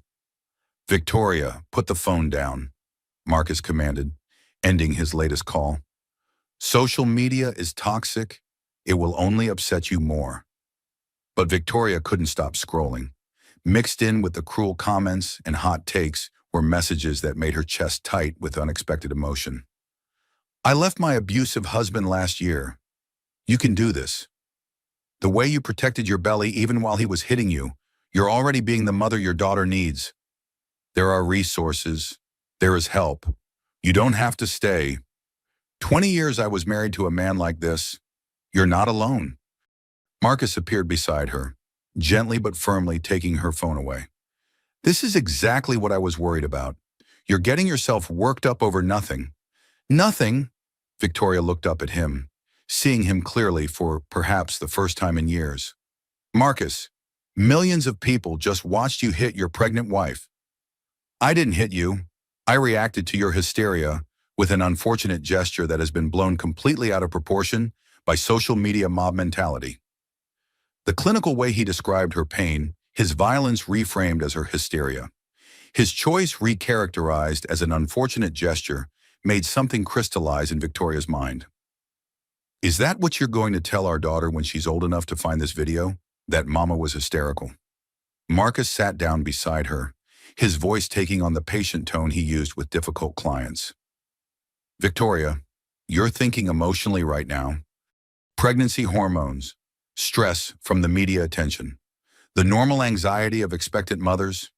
You're not seeing this situation clearly." There it was again, pregnancy hormones. The magic phrase that dismissed any thought, feeling, or opinion she expressed that didn't align with his worldview. Victoria stood up slowly, her hand supporting her lower back. "I'm going to lie down." "Good idea. I'll have Maria make you some tea when she comes back tomorrow." As Victoria walked toward their bedroom, she heard Marcus on the phone again. "David, we need to control the narrative. This is a private family matter involving a pregnant woman under enormous stress. The public needs to understand that social media lynch mobs destroy families." She paused in the hallway, listening to her husband craft a story that painted her as the problem and him as the victim of an overzealous digital culture. "Victoria is fragile right now," he continued. The pregnancy has been difficult, and she's been having emotional episodes. Today's incident was the culmination of weeks of increasingly erratic behavior." The words hit her like physical blows. Marcus was already building a case against her mental health, creating a narrative that would justify his actions while questioning her fitness as a mother. Victoria made it to their bedroom and closed the door behind her. She sat on the edge of their king-size bed, another choice Marcus had made without consulting her, and tried to process what was happening. Her phone buzzed with a text from Sarah. "Honey, I just saw the news." "Are you okay? I'm coming over." Victoria typed back quickly. "Don't come. Marcus needs space to handle this." "Screw what Marcus needs. What do you need?" The question stopped Victoria cold. When was the last time someone had asked what she needed? When was the last time she had even considered her own needs, separate from Marcus's requirements and preferences? Before she could answer, another text arrived. "I'm in the lobby. The doorman won't let me up without permission." Victoria realized that even her own sister couldn't reach her without going through Marcus's security protocols. She was living in a beautiful prison, and she had helped build the walls. She heard Marcus's voice in the living room, growing louder and more agitated as the crisis management calls continued. At one point, she heard him say, "We might need to consider her mental fitness as a mother if she continues to be unstable." The words sent ice through her veins. Victoria understood with sudden, terrifying clarity that this wasn't just about damage control for his business reputation. Marcus was building a case that would let him take Emma away from her. She looked around their bedroom, seeing it differently now. The security cameras Marcus had installed for their protection, the controlled access to their building, the joint accounts where he monitored every transaction, the gradual isolation from her family and friends. Victoria realized she wasn't just a wife who had been publicly humiliated by her millionaire ex-husband-to-be. She was a woman who had been systematically trapped, and today's slap had simply revealed the cage that had been building around her for 20 years. Emma kicked hard, as if responding to her mother's racing heartbeat. Victoria placed both hands on her belly and made a promise to her unborn daughter. "We're going to figure this out, baby girl. Mama's going to find a way." But as night fell over Manhattan and the video continued to spread across the internet, Victoria had no idea how to keep that promise. All she knew was that going back to the way things were was no longer an option. The woman who had stood up to Marcus Morrison on a public street was still inside her somewhere. Victoria just had to find the courage to let her out again. The next morning brought a fresh wave of media attention and a carefully orchestrated plan to manage Victoria's narrative. Marcus had assembled a team overnight: his lawyer Jennifer Walsh, crisis management specialist David Chen, and a psychiatrist named Dr. Robert Steinberg, who specialized in pregnancy-related emotional disorders. Victoria sat in their living room at 9 a.m., still in her bathrobe, feeling like she was attending a meeting about someone else's life. The men wore expensive suits and spoke about her in clinical terms, while Jennifer Walsh took notes with the efficiency of someone billing $400 an hour. "The key is establishing a pattern of instability," Dr. Steinberg explained, reviewing a file that somehow already contained details about Victoria's life. "Pregnancy can exacerbate underlying emotional issues. With the right documentation, we can present a compelling case that Mrs. Morrison needs support, not condemnation." "What kind of support?" Victoria asked, her voice hoarse from crying herself to sleep. Marcus answered before the doctor could respond. "The kind that protects you and Emma from the stress of this media circus. The kind that ensures our daughter is born into a stable environment." Jennifer Walsh looked up from her legal pad. "Victoria, we need you to understand that social media attention can be very damaging to families. The best thing for everyone is to present a united front and clarify what really happened yesterday." "What really happened?" Victoria repeated slowly. "Is that my husband slapped me in public for questioning where he spent our daughter's emergency fund. You see," Dr. Steinberg made a note, "this fixation on financial details, the inability to see the broader context of family dynamics, these are classic signs of pregnancy-related anxiety disorders." Victoria felt like she was drowning in their words. Everything she said was being twisted into evidence of her instability, while Marcus's violence was reframed as an understandable response to her condition. "I need some air," she said, standing up carefully. "Actually, Victoria, it would be better if you stayed home today." Marcus said, "The media attention has been intense, and we don't want to give them more material to work with." "You mean you don't want anyone to see my bruised face?" "I mean, I want to protect my pregnant wife from harassment."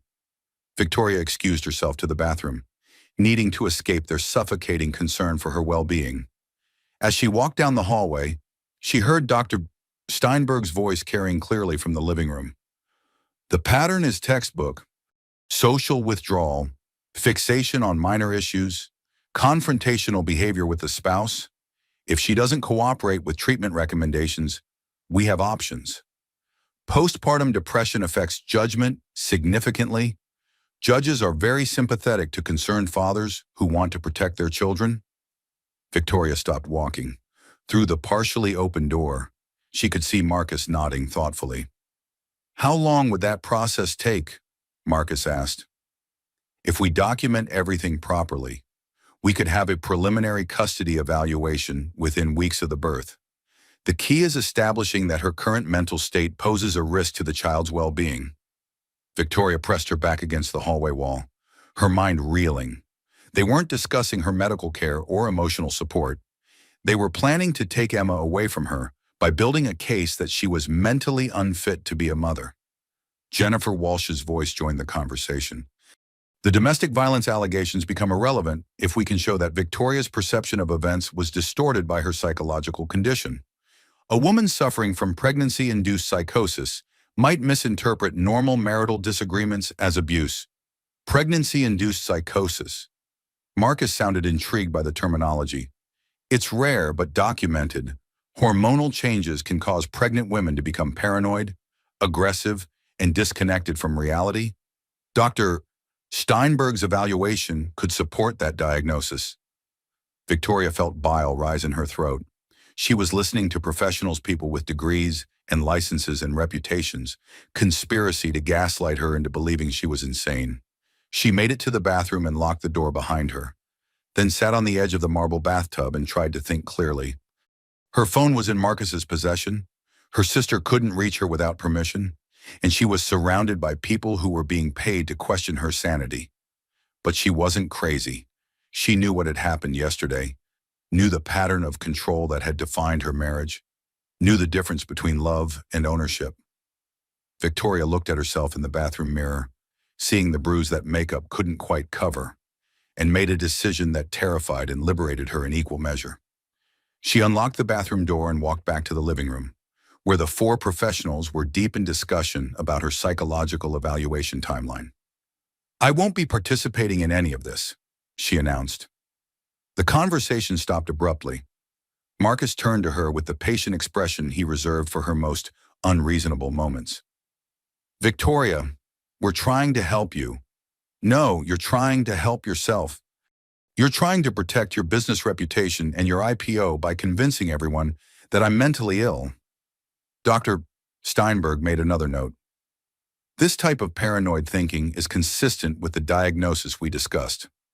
Victoria looked at the doctor, then at Jennifer Walsh, then at David Chen. "How much is he paying you to call me crazy?" "Victoria, please sit down," Marcus said. "You're becoming agitated." "I'm becoming clear," she corrected. "For the first time in 20 years, I'm seeing this situation clearly." She turned to face all four of them, her voice growing stronger with each word. "I am not mentally ill. I am not paranoid. I am not suffering from pregnancy-induced psychosis. I am a woman who has been financially controlled, emotionally manipulated, and physically assaulted by her husband. And I am not going to let you gaslight me into believing otherwise." The room fell silent. Marcus's carefully composed expression cracked for just a moment, revealing something cold and calculating underneath. "Victoria, you're having an episode," he said softly. "Dr. Steinberg, I think we need to consider immediate intervention." But Victoria was already walking toward the door. "I'm leaving." "You can't leave," Marcus said, standing up. "You're not thinking rationally. Watch me." Victoria grabbed her purse from the foyer table, grateful that her wallet and identification were still inside. As she reached for the door handle, Marcus grabbed her arm. "Victoria, if you walk out that door, there will be consequences. For you and for Emma." She looked down at his hand on her arm, then up at his face. "Let go of me. I'm trying to protect you. You're trying to control me. There's a difference?" Victoria pulled free and opened the door. As she stepped into the hallway, she heard Jennifer Walsh say, "This erratic behavior supports our case perfectly." The elevator ride down felt like traveling from one world to another. In the penthouse, she was Marcus Morrison's unstable wife, who needed professional intervention.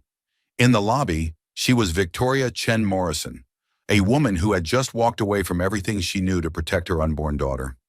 The doorman looked surprised to see her. "Mrs. Morrison, do you need a car?" "No, thank you." I'm meeting my sister.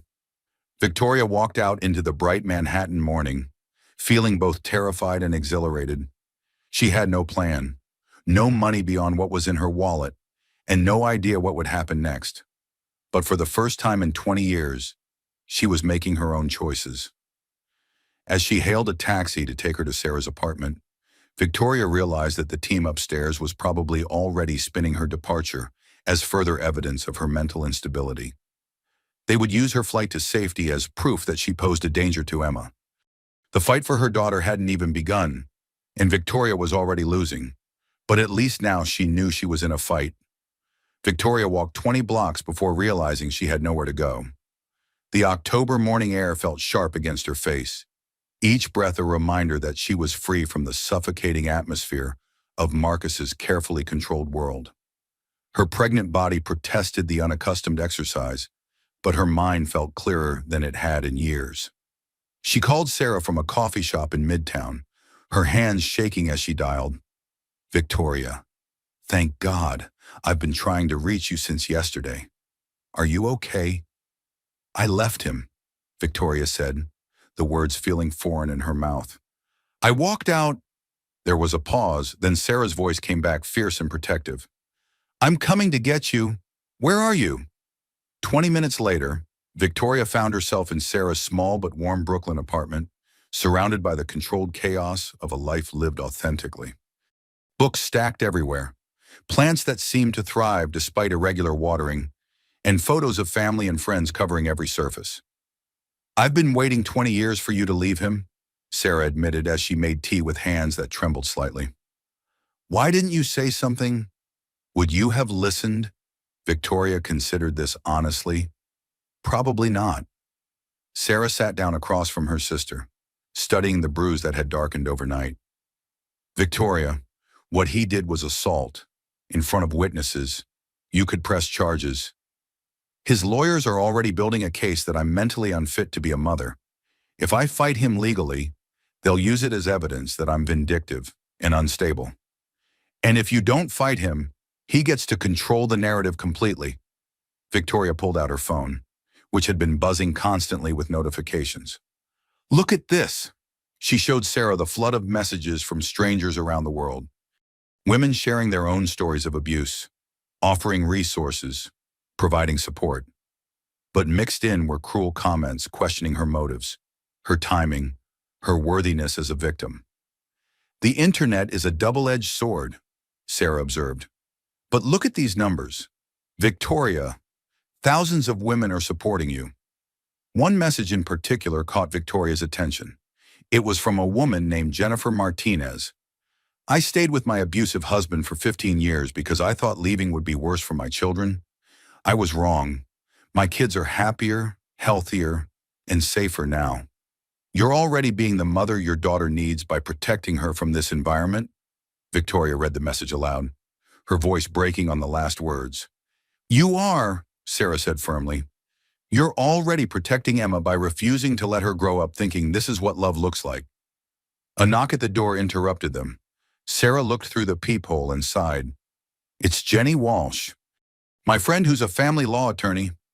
Jennifer Walsh was nothing like Marcus's lawyer. She was young, fierce, and wore jeans with her blazer. She sat at Sarah's kitchen table and laid out Victoria's legal options with brutal honesty. The good news is that domestic violence is taken seriously in New York, especially when there's video evidence. The bad news is that your husband has resources and connections. He'll fight dirty. How dirty? Victoria asked. He's already building a case that you're mentally unstable. I've seen this playbook before. Wealthy men use psychiatric evaluations and character assassination to paint their wives as unfit mothers. Victoria felt her hopes sinking. So I can't win? I didn't say that, but you need to be prepared for a long, expensive battle. Do you have access to any independent funds? Victoria shook her head. Everything is joint accounts. He monitors every transaction. What about your freelance work? Any clients who might hire you again? I haven't worked in 5 years. Marcus convinced me it was better to focus on supporting his career. Jenny made notes as they talked, building a picture of Victoria's financial dependence and social isolation. This is classic economic abuse. We can document the pattern of control, but judges are sometimes skeptical of women who stayed in privileged situations. Privileged, Victoria felt anger flare. I was trapped in a golden cage. I believe you, but you'll need to convince a judge who might think a penthouse and unlimited shopping are adequate compensation for emotional abuse. That afternoon, Victoria sat alone in Sarah's living room while her sister worked from home. She read through hundreds of messages from women who had recognized their own experiences in her viral video. A reporter named Maria Santos reached out through direct message. I specialize in stories about domestic violence and would like to offer you a platform to tell your story in your own words. No ambush interviews, no gotcha questions, just the truth from your perspective. Victoria stared at the message for a long time. Going public would mean giving up any chance of reconciliation with Marcus, any hope of handling this privately, but it would also mean taking control of her own narrative. She called Jenny Walsh for advice. It's risky, Jenny admitted, but it might be your only chance to counter his version of events before it becomes the accepted truth. What if I say something wrong? What if I make things worse? Victoria, can things really get worse than letting him define you as mentally unstable to the entire world? That evening, Sarah made dinner while Victoria practiced what she might say in an interview. Every time she started to speak, she heard Marcus's voice in her head. You're being too emotional. You're not seeing this clearly. You're not thinking rationally. Stop, Sarah said firmly, setting down her wooden spoon. I can see you doubting yourself. That's his voice, not yours. How do I tell the difference anymore? Start by telling me what happened yesterday, not what Marcus says happened, not what the media says happened, what you experienced. Victoria took a deep breath and began to speak, as she described the confrontation, the slap, the humiliation. Her voice grew stronger and clearer.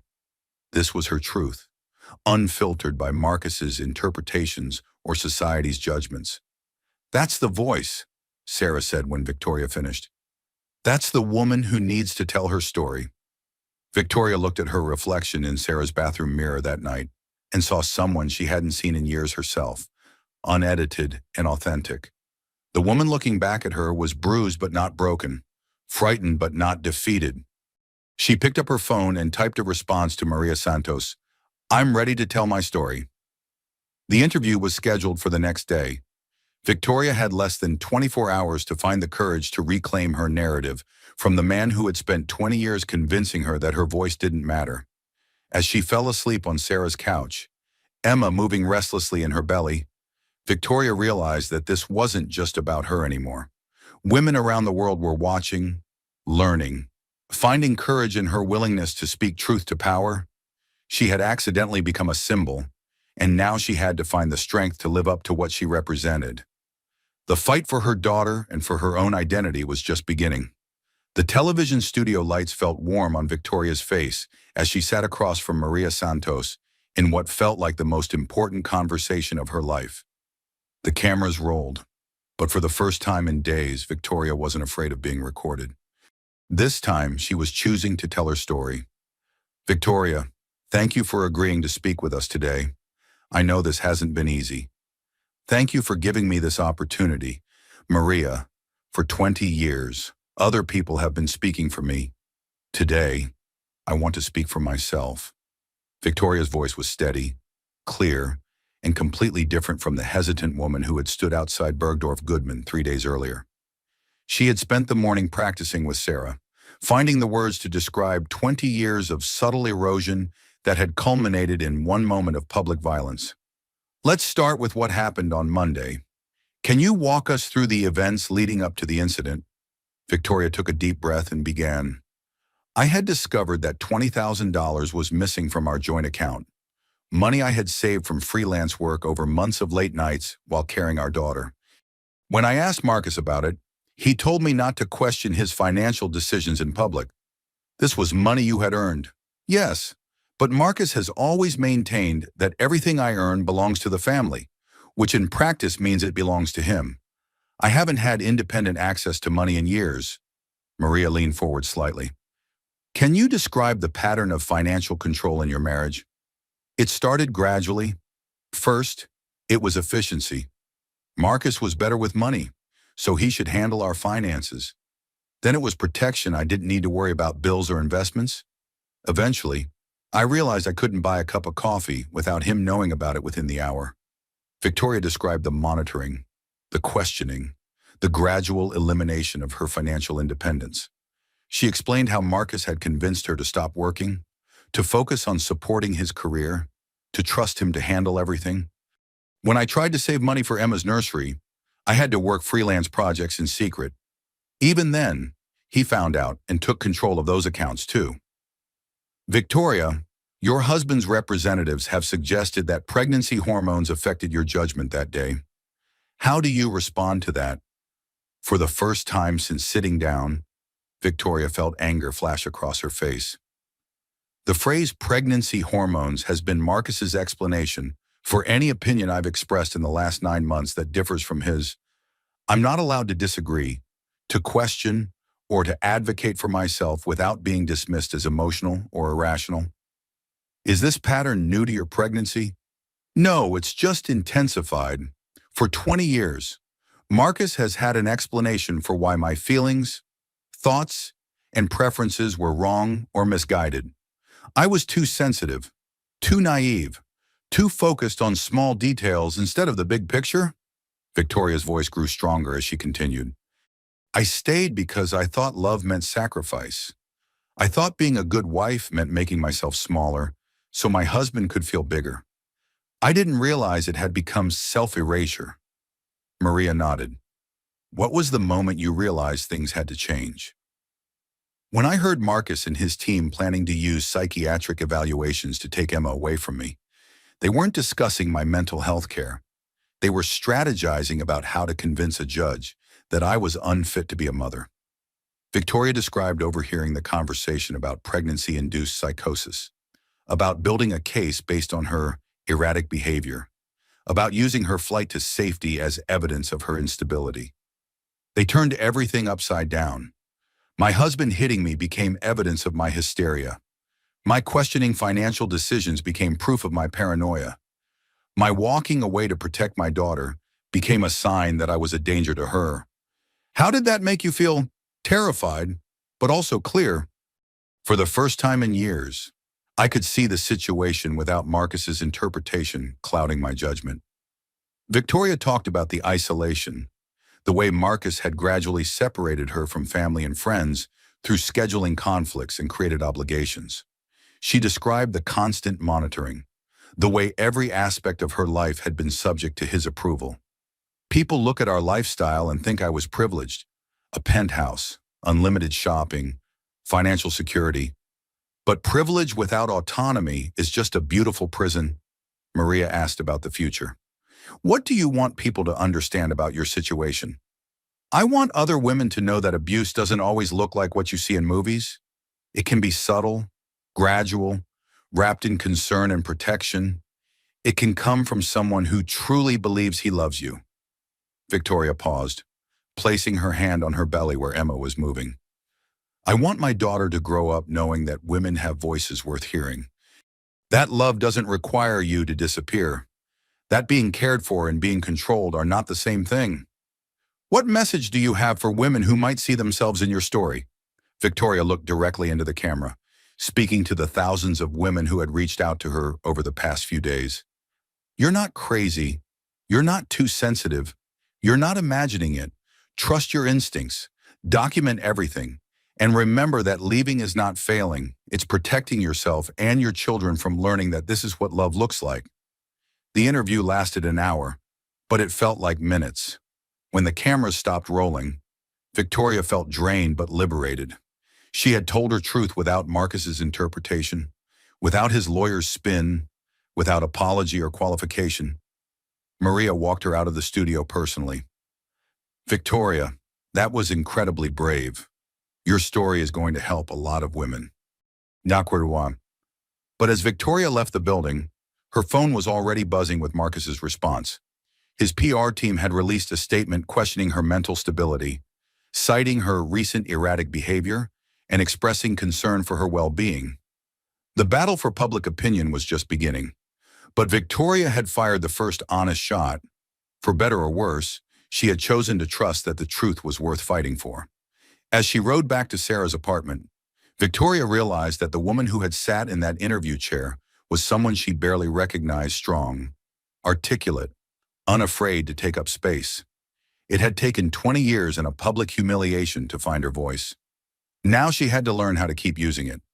Marcus's forced apology came exactly 72 hours after the interview aired, when his lawyers calculated it would do the most good for his reputation and the least harm to his legal position.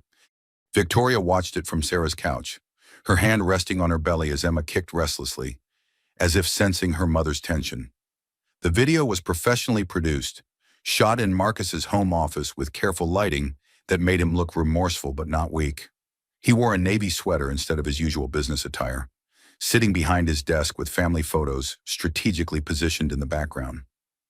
"I want to address the incident that occurred earlier this week involving my wife Victoria and myself," Marcus began, his voice carefully modulated to convey regret without admitting legal liability. Victoria noticed how he called it the incident, as if her public humiliation was some kind of natural disaster, rather than his choice to strike her. "I made a serious mistake in reacting to a stressful situation with physical contact. This was wrong, and I apologize to Victoria, to our unborn daughter, and to everyone who witnessed my momentary lapse in judgment." "Momentary lapse in judgment," Victoria repeated bitterly. "Not abuse, not assault, a lapse in judgment." Sarah paused her laptop where she was working. "He's reading from a script. Look at his eyes, he's not even looking at the camera naturally," Marcus continued.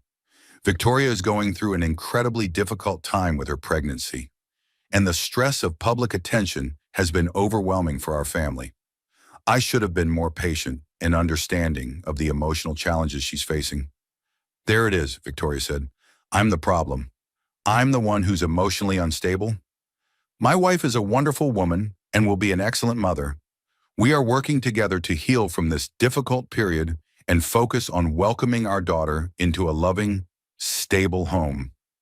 The video was perfectly crafted by professionals who understood public relations and legal liability. Marcus expressed regret without taking responsibility, apologized without admitting wrongdoing, and positioned himself as a concerned husband dealing with a wife's pregnancy-related difficulties. Victoria's phone immediately began buzzing with notifications. The media was analyzing every word of the apology, comparing it to her interview, debating its sincerity and adequacy. But it was the private messages that revealed the apology's true purpose. Victoria's lawyer, Jenny Walsh, called within minutes. "His business partners demanded this apology," Jenny explained. "The IPO was in jeopardy, and the board was getting nervous about domestic violence allegations affecting investor confidence. So this isn't about me at all. Corporate damage control, pure and simple, the timing, the language, the setting. It's all calculated to minimize business impact while positioning you as the unstable party who needs his continued support." Victoria felt the familiar wave of manipulation washing over her. Even Marcus's apology was designed to make her look weak and grateful while making him appear magnanimous and patient. "What happens now? He'll expect you to accept the apology publicly, maybe appear together for photos showing you've reconciled. He's betting that financial pressure and social expectations will force you back into line." That afternoon, the pressure campaign began in earnest. Marcus's mother, Eleanor, called Sarah's apartment, her voice dripping with concern and disappointment. "Victoria, dear, this public drama is so harmful to the family. Marcus has apologized. Can't you find it in your heart to forgive him for the sake of your marriage and that precious baby?" Victoria listened to Eleanor's rehearsed speech about forgiveness, family loyalty, and the importance of keeping private matters private. Every word was designed to make Victoria feel selfish for not accepting Marcus's performance of remorse. "Eleanor, did you watch his apology?" Victoria asked. "Of course, dear. It was very heartfelt. He called hitting me a momentary lapse in judgment and blamed it on my pregnancy hormones." Does that sound like someone who understands what he did wrong? There was a pause. Then Eleanor's voice turned cold.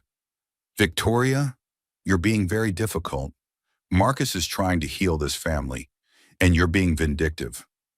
After hanging up, Victoria realized that Marcus's support system was rallying around him, pressuring her to accept an apology that wasn't really an apology at all, but the public response was more divided. Social media exploded with debate about the adequacy of Marcus's statement. Many people praised him for taking responsibility, while others saw through the calculated language to the manipulation beneath. Victoria found herself reading comments obsessively, looking for validation that she wasn't being unreasonable in rejecting his performance of contrition. He didn't apologize for hitting her. He apologized for getting caught. At least he's trying to make things right. This is what abusers do. They apologize just enough to keep control. She should forgive him for the sake of their child. The comments revealed how deeply people misunderstood both forgiveness and abuse. They wanted a tidy resolution where the powerful man said sorry and the injured woman graciously accepted, allowing everyone to move on without examining the deeper patterns of control and manipulation. That evening, Marcus showed up at the hospital during Victoria's routine prenatal appointment, creating a media spectacle that forced her into an impossible position. Cameras waited outside as he played the devoted husband, carrying flowers and wearing an expression of loving concern. "I'm here for my wife and unborn child," he announced to the waiting reporters. "Victoria has been under tremendous stress, and I want to support her through this difficult time." Inside the doctor's office, Marcus performed care and devotion for the medical staff while subtly threatening Victoria with every word. "Victoria's been staying with her sister since Monday," he told Dr. Rodriguez with just the right amount of worry in his voice. "I'm concerned about her decision-making during this emotional period." Dr. Rodriguez looked between them, clearly uncomfortable with the tension. "How have you been feeling, Victoria?" Victoria realized that anything she said would be interpreted through Marcus's narrative. If she said she was fine, he'd claim she was in denial about her instability. If she admitted to stress, he'd use it as evidence of her poor judgment. "I've been staying somewhere I feel safe," Victoria said carefully. "That's exactly what concerns me," Marcus replied smoothly. Victoria's been isolated from her support system, making decisions based on social media pressure rather than what's best for our family. Victoria watched Marcus perform love and concern for an audience while systematically undermining her credibility. He was so skilled at it, so practiced, that she could see Dr. Rodriguez beginning to view her with worry rather than compassion. After the appointment, Marcus walked Victoria to the hospital exit where cameras waited. In front of the media, he put his arm around her shoulders in a gesture that looked protective but felt imprisoning. "We're working through this together," he told the reporters. "Victoria needs support and understanding, not judgment." Victoria realized she was trapped in his narrative performance. If she pulled away from his touch, she'd look unstable and vindictive. If she stayed silent, she'd appear to be accepting his version of events. Instead, she looked directly into the cameras and spoke with the clarity she'd found in her interview. "The only stress in my life is wondering what Marcus will take from me next," she said calmly. The reporters erupted with questions, but Victoria walked away, leaving Marcus to explain why his wife had just contradicted his story of reconciliation and healing. As she got into Sarah's car, Victoria realized that Marcus's apology had been a trap designed to force her back into compliance. But her refusal to accept his performance had revealed something crucial. She was no longer the woman who could be manipulated into silence. The battle was far from over, but Victoria had just won an important round by refusing to participate in Marcus's theater of false remorse. Victoria's water broke during the morning news segment, analyzing Marcus's latest legal filing. She was sitting at Sarah's kitchen table, reading emails from women around the world who had found courage in her story, when she felt the warm rush of fluid and realized Emma had decided it was time to join the fight. "Sarah," Victoria called out, trying to keep her voice calm despite the surge of panic and excitement coursing through her body. "I think we need to go to the hospital." The labor progressed quickly, as if Emma was as eager to escape the conflict as her mother had been. By the time they reached the hospital, Victoria's contractions were coming every 3 minutes, and she could barely walk between waves of pain. Dr. Rodriguez met them in the maternity ward, her familiar face a welcome sight in the chaos of admission procedures and medical assessments. "How are you feeling, Victoria?" "Scared," Victoria admitted as another contraction peaked. "Not about the birth, about what happens after." Dr. Rodriguez squeezed her hand. "Let's focus on bringing Emma safely into the world. Everything else can wait," but everything else couldn't wait, because Marcus arrived 20 minutes later with his lawyer, his publicist, and a carefully prepared statement about his parental rights. Victoria could hear his voice in the hallway, projecting authority and concern for the benefit of hospital staff and any lurking reporters. "I understand my wife has requested that I not be present for the birth," Marcus announced loudly enough for multiple people to hear. "While I respect her wishes during this emotional time, I want everyone to know that I'm here to support Victoria and our daughter in whatever way I can." Victoria was between contractions when the nurse delivered his message. "Mrs. Morrison, your husband is asking to speak with you." "No," Victoria said firmly. "I've made my wishes clear. He's saying he has parental rights. He has no rights in this delivery room that I don't grant him," Jenny Walsh interrupted, appearing at Victoria's bedside with legal documents in hand.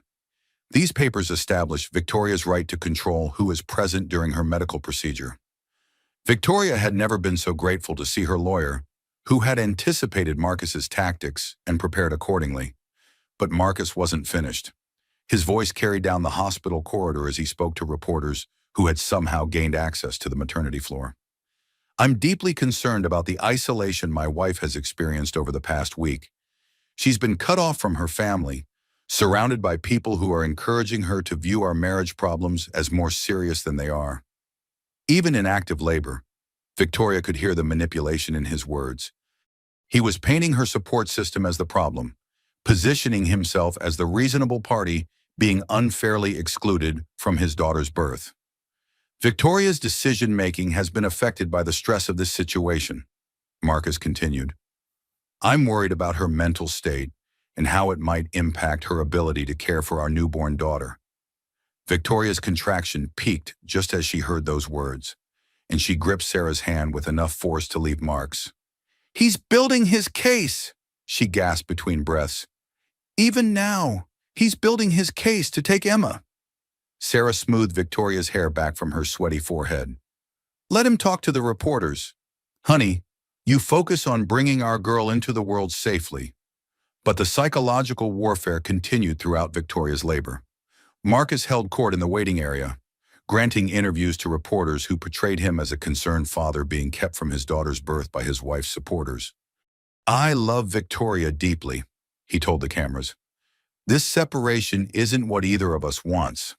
I'm hoping that once Emma is born, we can work together to heal our family." Dr. Rodriguez tried to shield Victoria from the media circus, but the sound of Marcus's voice carried through the hospital walls like a toxic cloud. Even during the most intense contractions, Victoria couldn't escape his narrative construction. 8 hours into labor, Victoria was fully dilated and ready to push when a nurse brought disturbing news. "Mrs. Morrison, your husband is threatening legal action if he's not allowed to see his daughter immediately after birth. He claims you're violating his parental rights." Jenny Walsh stepped forward again. "He has no legal right to access the delivery room or the recovery room without Victoria's consent. If he continues to harass hospital staff, we'll have him removed from the premises." Victoria pushed through 3 more contractions before she heard Marcus's voice right outside her delivery room door. "Victoria, I know you can hear me. I'm not trying to hurt you. I'm trying to protect our daughter. You're not thinking clearly right now, and I'm worried about Emma's safety." The audacity of his words claiming to protect Emma from her own mother while she was literally giving birth filled Victoria with a rage that gave her strength. "You want to protect Emma," Victoria called out between contractions. "Stay away from us. Victoria, please be reasonable. I have rights as her father." Victoria felt Emma crowning, her daughter finally ready to enter a world where her father was already trying to manipulate the circumstances of her birth. You have no rights that matter more than my safety and my daughter's well-being, Victoria said, her voice carrying clearly through the door. Emma Chen Morrison was born at 3:47 p.m. on a Thursday afternoon, entering the world with a strong cry that seemed to silence even Marcus's protests in the hallway. Victoria held her daughter for the first time and felt a fierce protective love that made every sacrifice of the past week worthwhile. "She's perfect," Sarah whispered, tears streaming down her face as she looked at her niece. Victoria studied Emma's tiny features, seeing her own eyes and nose, but also something that was entirely Emma's own, a determined expression that suggested she was already prepared to fight for her place in the world. "Emma Chen Morrison," Victoria whispered to her daughter, "you're going to grow up knowing you always had a voice." Dr. Rodriguez completed the medical procedures while Victoria bonded with Emma, both of them ignoring the continued drama outside their sanctuary. "Can I see her?" Marcus's voice was closer now, and Victoria realized he had somehow talked his way past the nurse's station. "No," Victoria said firmly. "Emma and I need time to recover. Victoria, I'm her father. You can't keep me from my own daughter." "I can and I will until you understand that being a father is about more than biology. It's about creating a safe environment for your child to grow up in." Jenny Walsh appeared in the doorway, blocking Marcus's view into the room. "Mr. Morrison, you need to leave the maternity ward immediately, or I'll have security escort you out. This is my daughter.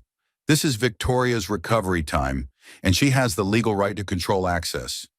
Your daughter isn't going anywhere, but you need to respect the boundaries that have been set." Victoria heard Marcus's retreating footsteps and felt a moment of peace. She looked down at Emma, who had fallen asleep in her arms with the profound exhaustion of someone who had just completed the hardest work of her life. "We did it, baby girl," Victoria whispered. "We made it through." But as evening fell over the hospital and Marcus's voice could still be heard in the parking lot, giving interviews about his concern for his daughter's welfare, Victoria realized that bringing Emma safely into the world was just the beginning of their fight. The real battle for Emma's future, for Victoria's freedom, for the right to define their own family was just getting started. 6 months later, Victoria's small apartment in Brooklyn felt larger than the penthouse ever had. Morning sunlight streamed through windows she had chosen herself, illuminating walls painted in colors Marcus would never have approved of. Emma slept peacefully in her crib, surrounded by toys and books that Victoria had selected based on what brought her daughter joy rather than what photographed well for social media. The divorce settlement had been finalized the previous month, a hard-fought victory that ensured Victoria's financial independence through a combination of alimony, child support, and Marcus's desire to avoid further negative publicity. His business had suffered more than he anticipated from the domestic violence allegations, with several major clients quietly ending their contracts and the planned IPO indefinitely postponed.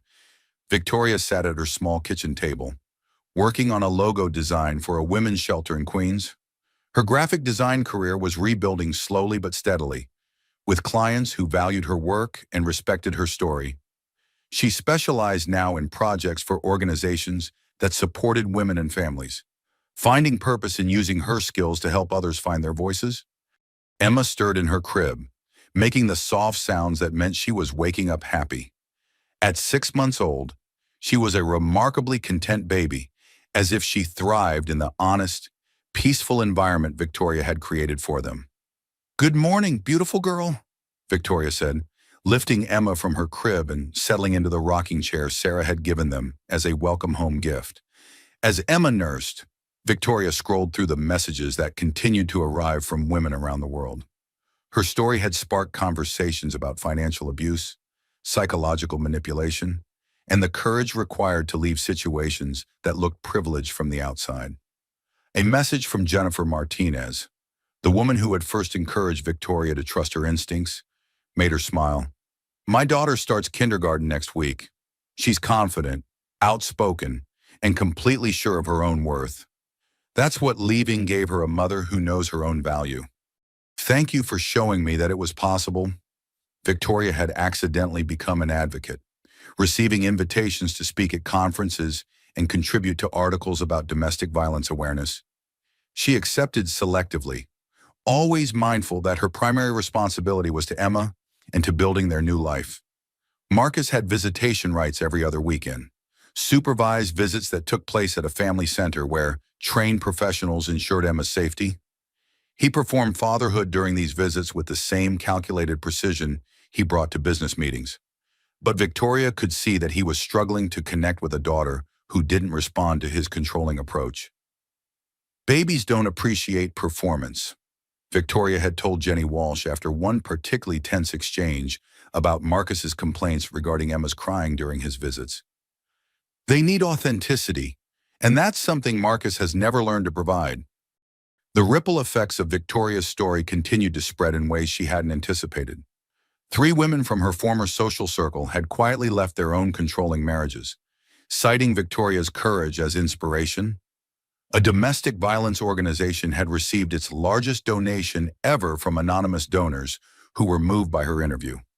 Legislation requiring financial literacy education in divorce proceedings was working its way through the state legislature, dubbed Victoria's Voice by supporters. Victoria's relationship with her sister had deepened into something precious and sustaining. Sarah visited twice a week, helping with Emma and providing the emotional support that had been systematically eliminated from Victoria's life during her marriage. "Do you ever miss it?"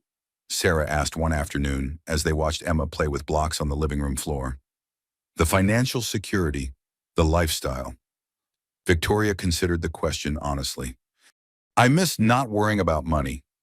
I miss the convenience of having someone else handle logistics, but I don't miss feeling like I was disappearing piece by piece.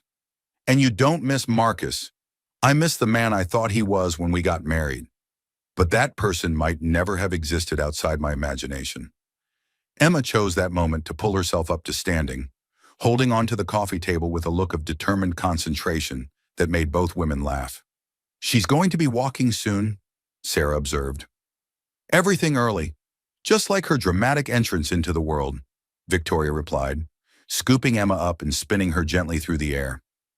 That evening, Victoria received a call from Maria Santos, the journalist who had given her the platform to tell her story. "Victoria, I wanted to let you know that our interview just won a journalism award for coverage of domestic violence issues. But more importantly, it's been used in training programs for police officers, social workers, and family court judges.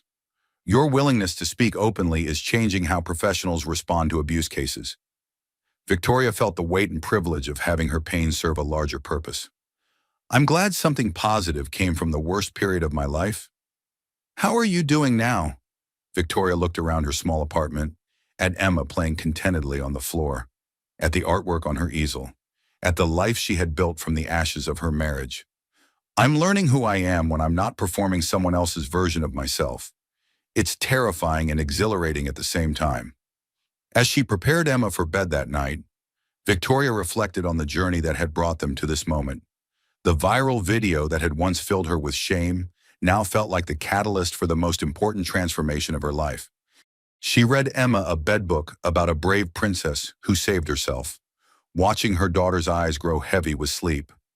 "You're going to grow up knowing that women have voices worth hearing," Victoria whispered as Emma drifted off. "You'll never have to find your voice, baby girl, because you'll grow up knowing you always had it." Outside their window, Brooklyn was settling into evening, and Victoria felt the deep satisfaction of a life lived authentically.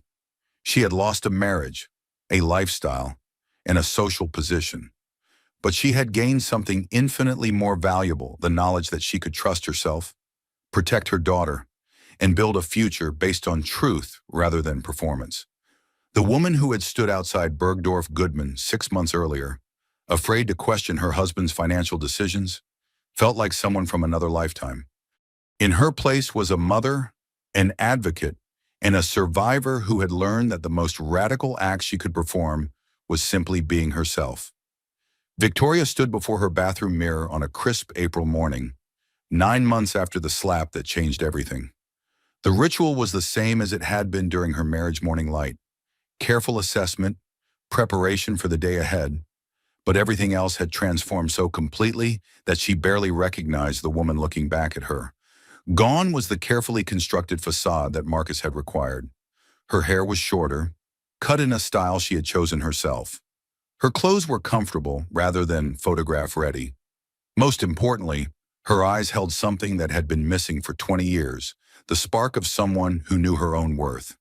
Emma, now 10 months old, sat in her high chair babbling contentedly while Victoria prepared breakfast.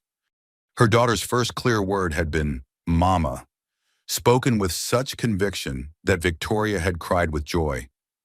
Emma would grow up hearing women's voices valued, seeing decisions made collaboratively, witnessing love that didn't require anyone to disappear. "What do you think? Emma, should Mama wear the blue shirt or the green one today?" Emma clapped her hands and pointed to the green shirt, and Victoria smiled as she put it on. Such a small choice, but one that represented the thousands of decisions she now made for herself every day. Victoria was preparing for her first major speaking engagement, addressing a conference of family court judges about recognizing patterns of economic and psychological abuse. The invitation had come through Jenny Walsh, who had become both her lawyer and her friend over the months of legal battles. As Victoria gathered her presentation materials, she reflected on the strange turns her life had taken. The woman who had once been afraid to choose her own clothes was now educating legal professionals about domestic violence. The wife who had been systematically silenced was now being paid for her expertise and insights. Her phone buzzed with a text from Sarah. "Good luck today, honey. You're going to change minds and save lives."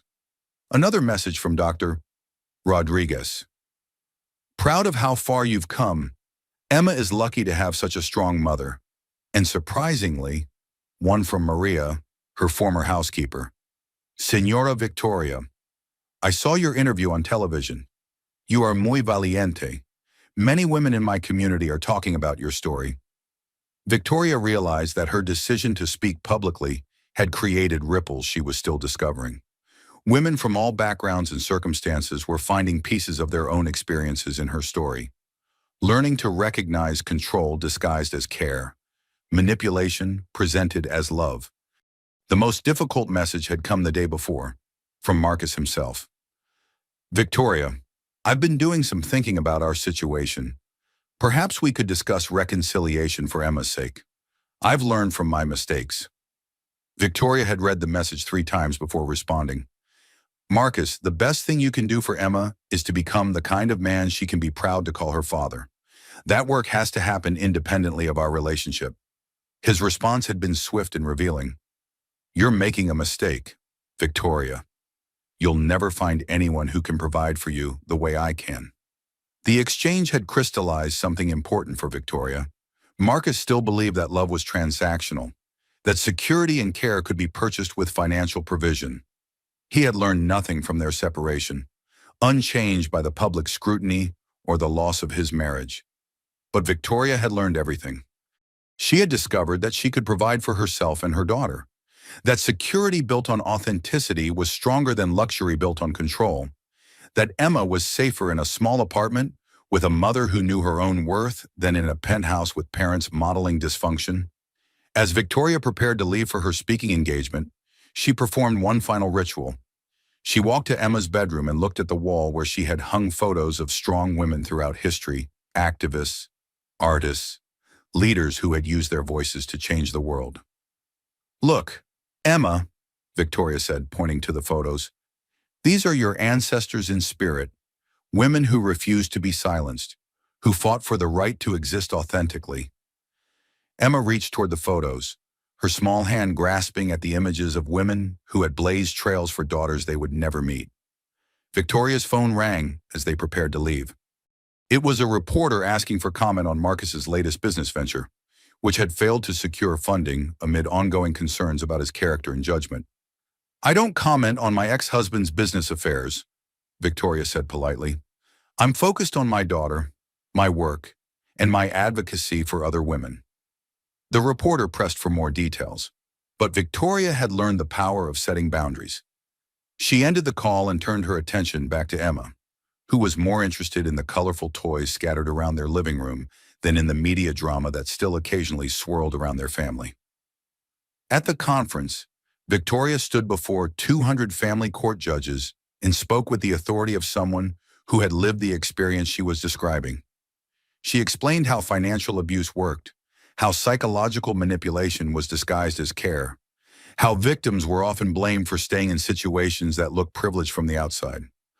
The question isn't why she stayed, Victoria told the assembled judges.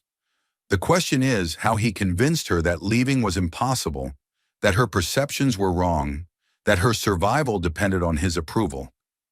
During the question and answer period, a female judge asked, "What would have made the biggest difference in your case?" Victoria considered the question carefully. "Someone in authority believing my story without requiring me to prove that my cage was real? Abuse victims shouldn't have to provide evidence that their pain meets some external standard of validity." After her presentation, Victoria was approached by dozens of legal professionals who wanted to learn more, who shared their own concerns about cases they had handled, who acknowledged that her story had changed how they would approach similar situations in the future. On the train home to Brooklyn, Victoria received a message that made her smile. It was from a woman named Claire who had attended her presentation via livestream. "Your talk gave me the courage to call a lawyer today. After 15 years of being told I was too sensitive, too emotional, too demanding, I'm finally ready to trust that my feelings are valid. Thank you for showing me that leaving is not failure, it's self-preservation."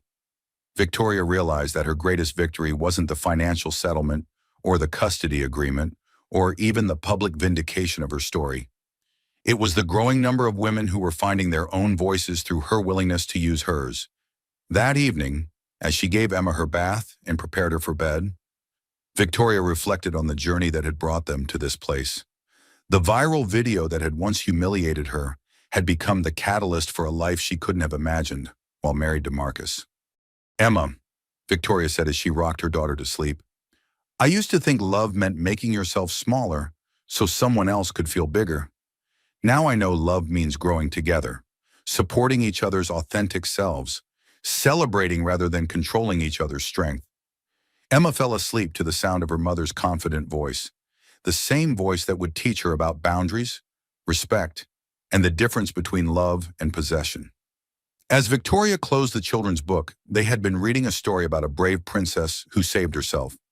She realized that the woman in the mirror that morning was someone she was still getting to know. After 20 years of performing Marcus's version of a perfect wife, she was finally discovering who Victoria Chen Morrison really was when she wasn't trying to be anyone else. The apartment was quiet now, filled with the peaceful sounds of a home built on truth rather than performance. Victoria looked out her window at the Brooklyn skyline and felt profound gratitude for the courage that had brought her here. Tomorrow would bring new challenges, new opportunities to use her voice, new chances to show Emma what authentic love looked like. But tonight, Victoria simply sat in the knowledge that she had survived, thrived, and helped other women find the strength to do the same. The slap that had humiliated her in public had become the moment she found her power. What had seemed like her weakest moment had actually been her strongest, the moment she stopped accepting someone else's definition of her worth and began to write her own story. Victoria Chen Morrison had finally learned to recognize the woman in the mirror, and she liked what she saw.